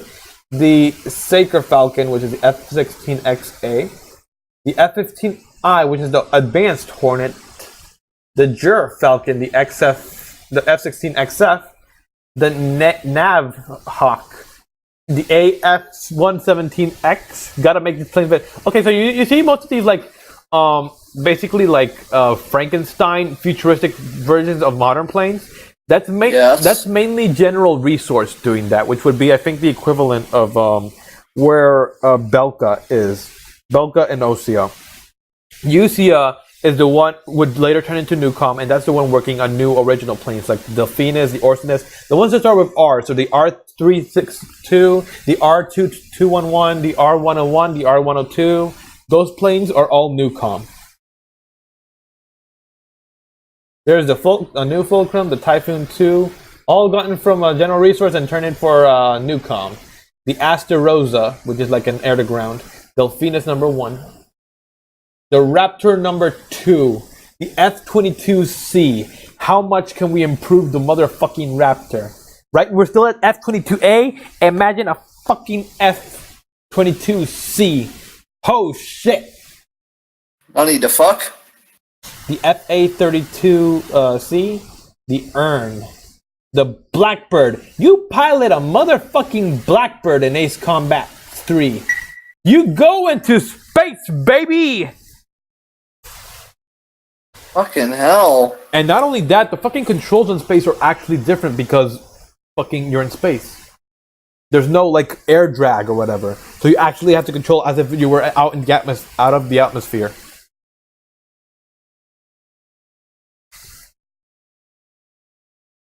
There's the Super Flanker, the Su-37. Still a thing, baby. R-103, the Delphinus 3. The the XFA-36A. Which I think is like a future version of the Wyvern. And it's called the Game. Did I just lose it? You just lost it. Damn it. The Su-43, the Berkut. I think this is the first game that had the Berkut. And then it's not even like the actual final looking Berkut. It's the fucking... Oh yeah, Berserk. Yeah, Berserk. Look at all this Berserk. Berkut. Uncle! Yeah, man, that, don't you remember that part of Berserk where Guts got into a fucking F-22? Yeah, I wish Guts would get into an F-22. Fuck, man. That would be, like, the greatest fucking thing ever. The Night Raven, which is also one of the main final bosses in one of the routes. The Aurora, I think, is one of it's Dijon-specific final boss ship. There's the Shinden 2, which is from Ace Combat Assault Horizon. There's a Barkalak, which is from... It looks like a dick. It does look like a dick. Fucking dick penis plane over here.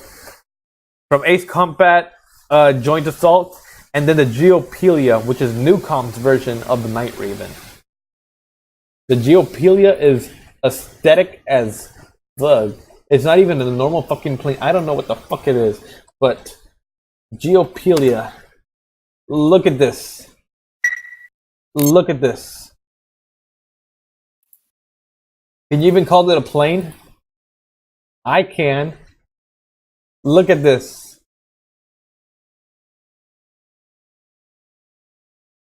The Geopelia's boss theme is also fucking it's extremely trippy and it's like I don't even know how to describe it. I need a... Oh, hi, quiet.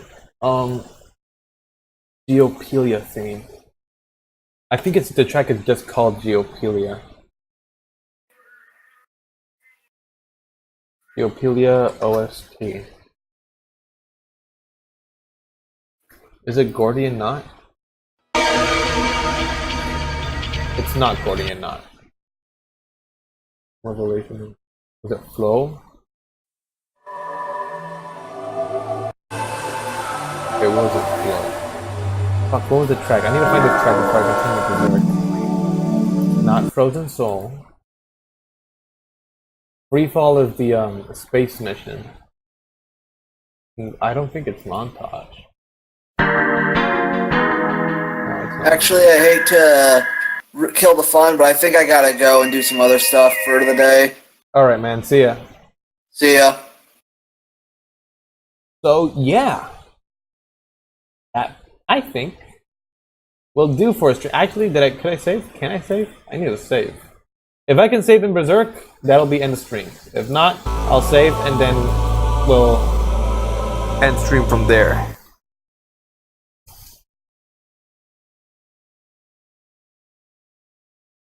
Koi! うざって連中だぜ。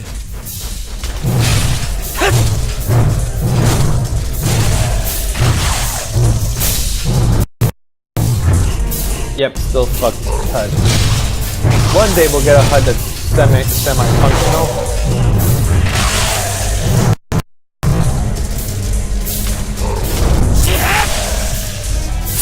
Man, what a good fucking video game. This is a good video game right here.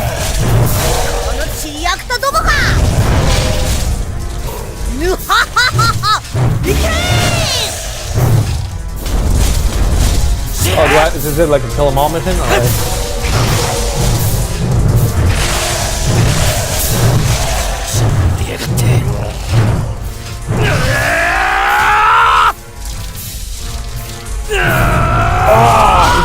Oh, fucking gut stripping. Wrong direction though.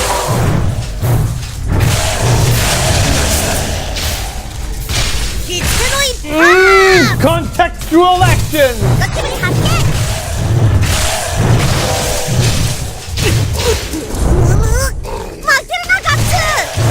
Gatsu.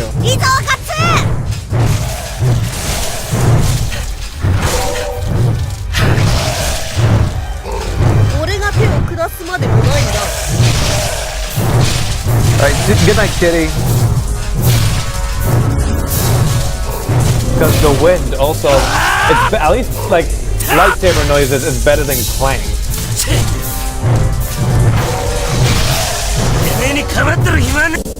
Otherwise, we get this.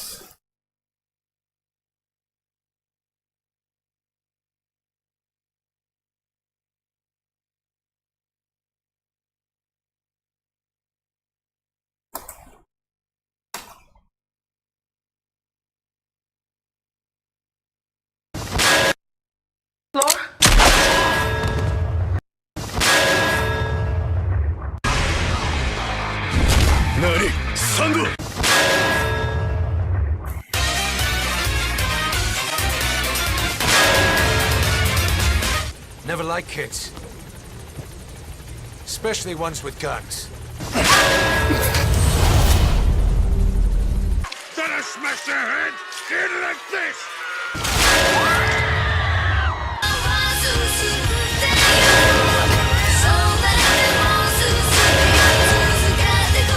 Oh yeah, clang is aesthetic. Okay, Flash.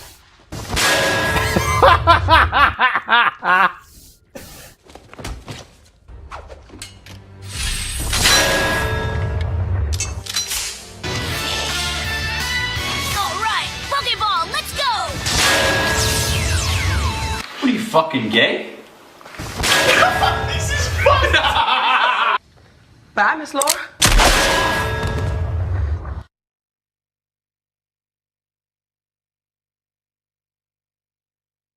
Hello, I am Goat, I have big sword and a pressing shield hood. Hello, I am Faith and I have drum and cool necklace and I also have sex with old men. Oh wow. I want you. I'm not Gaj. Let's fight. Okay. Insert fight sen. Malrect, I win now. You have to join my band. Oh no. Hello, Infidel Castro and Everian wants to rape me. Perfect. てめえに構ってる暇はねえんだ。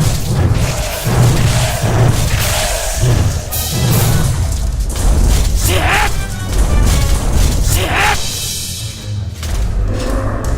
人間放射 What the hell?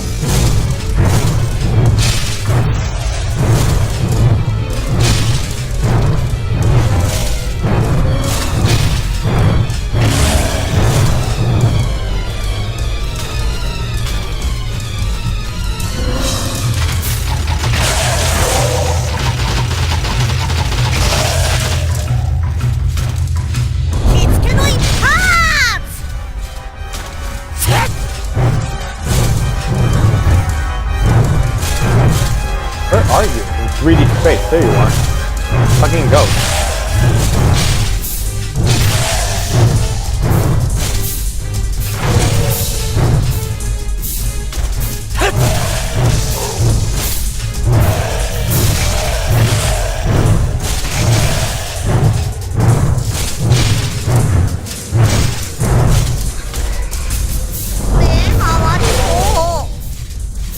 There needs to be more enemies on the stage.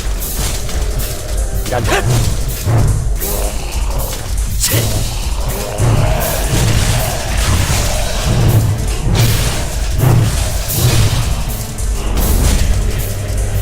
Was that all of them? That all of them.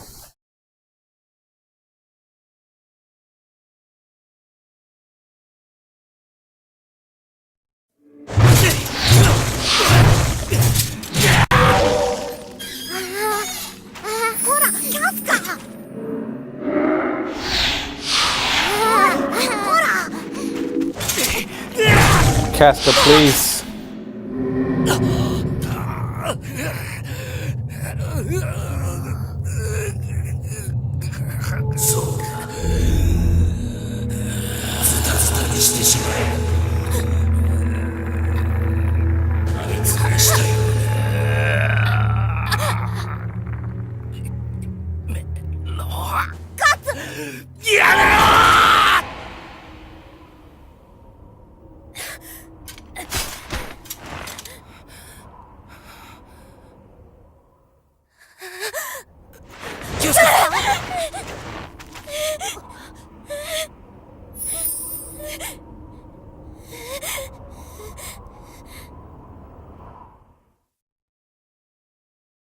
Well,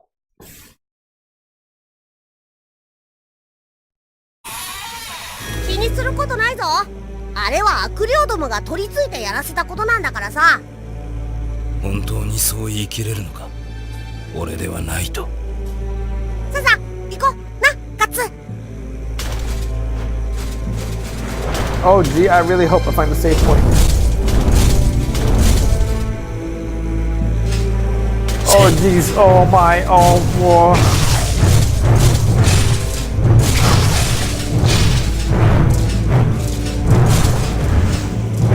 Actually,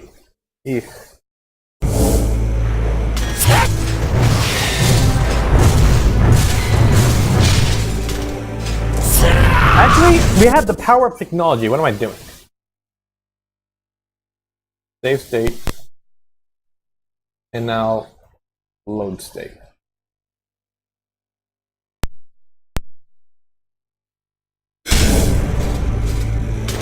Yeah, I continue straight from here.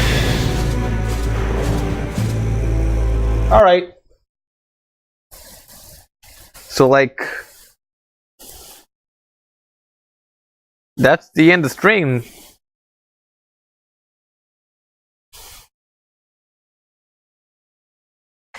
The power of technology. Guts uses save states. Anywho, I think that's gonna do it for now. So like, night y'all. Have a great day. Adieu.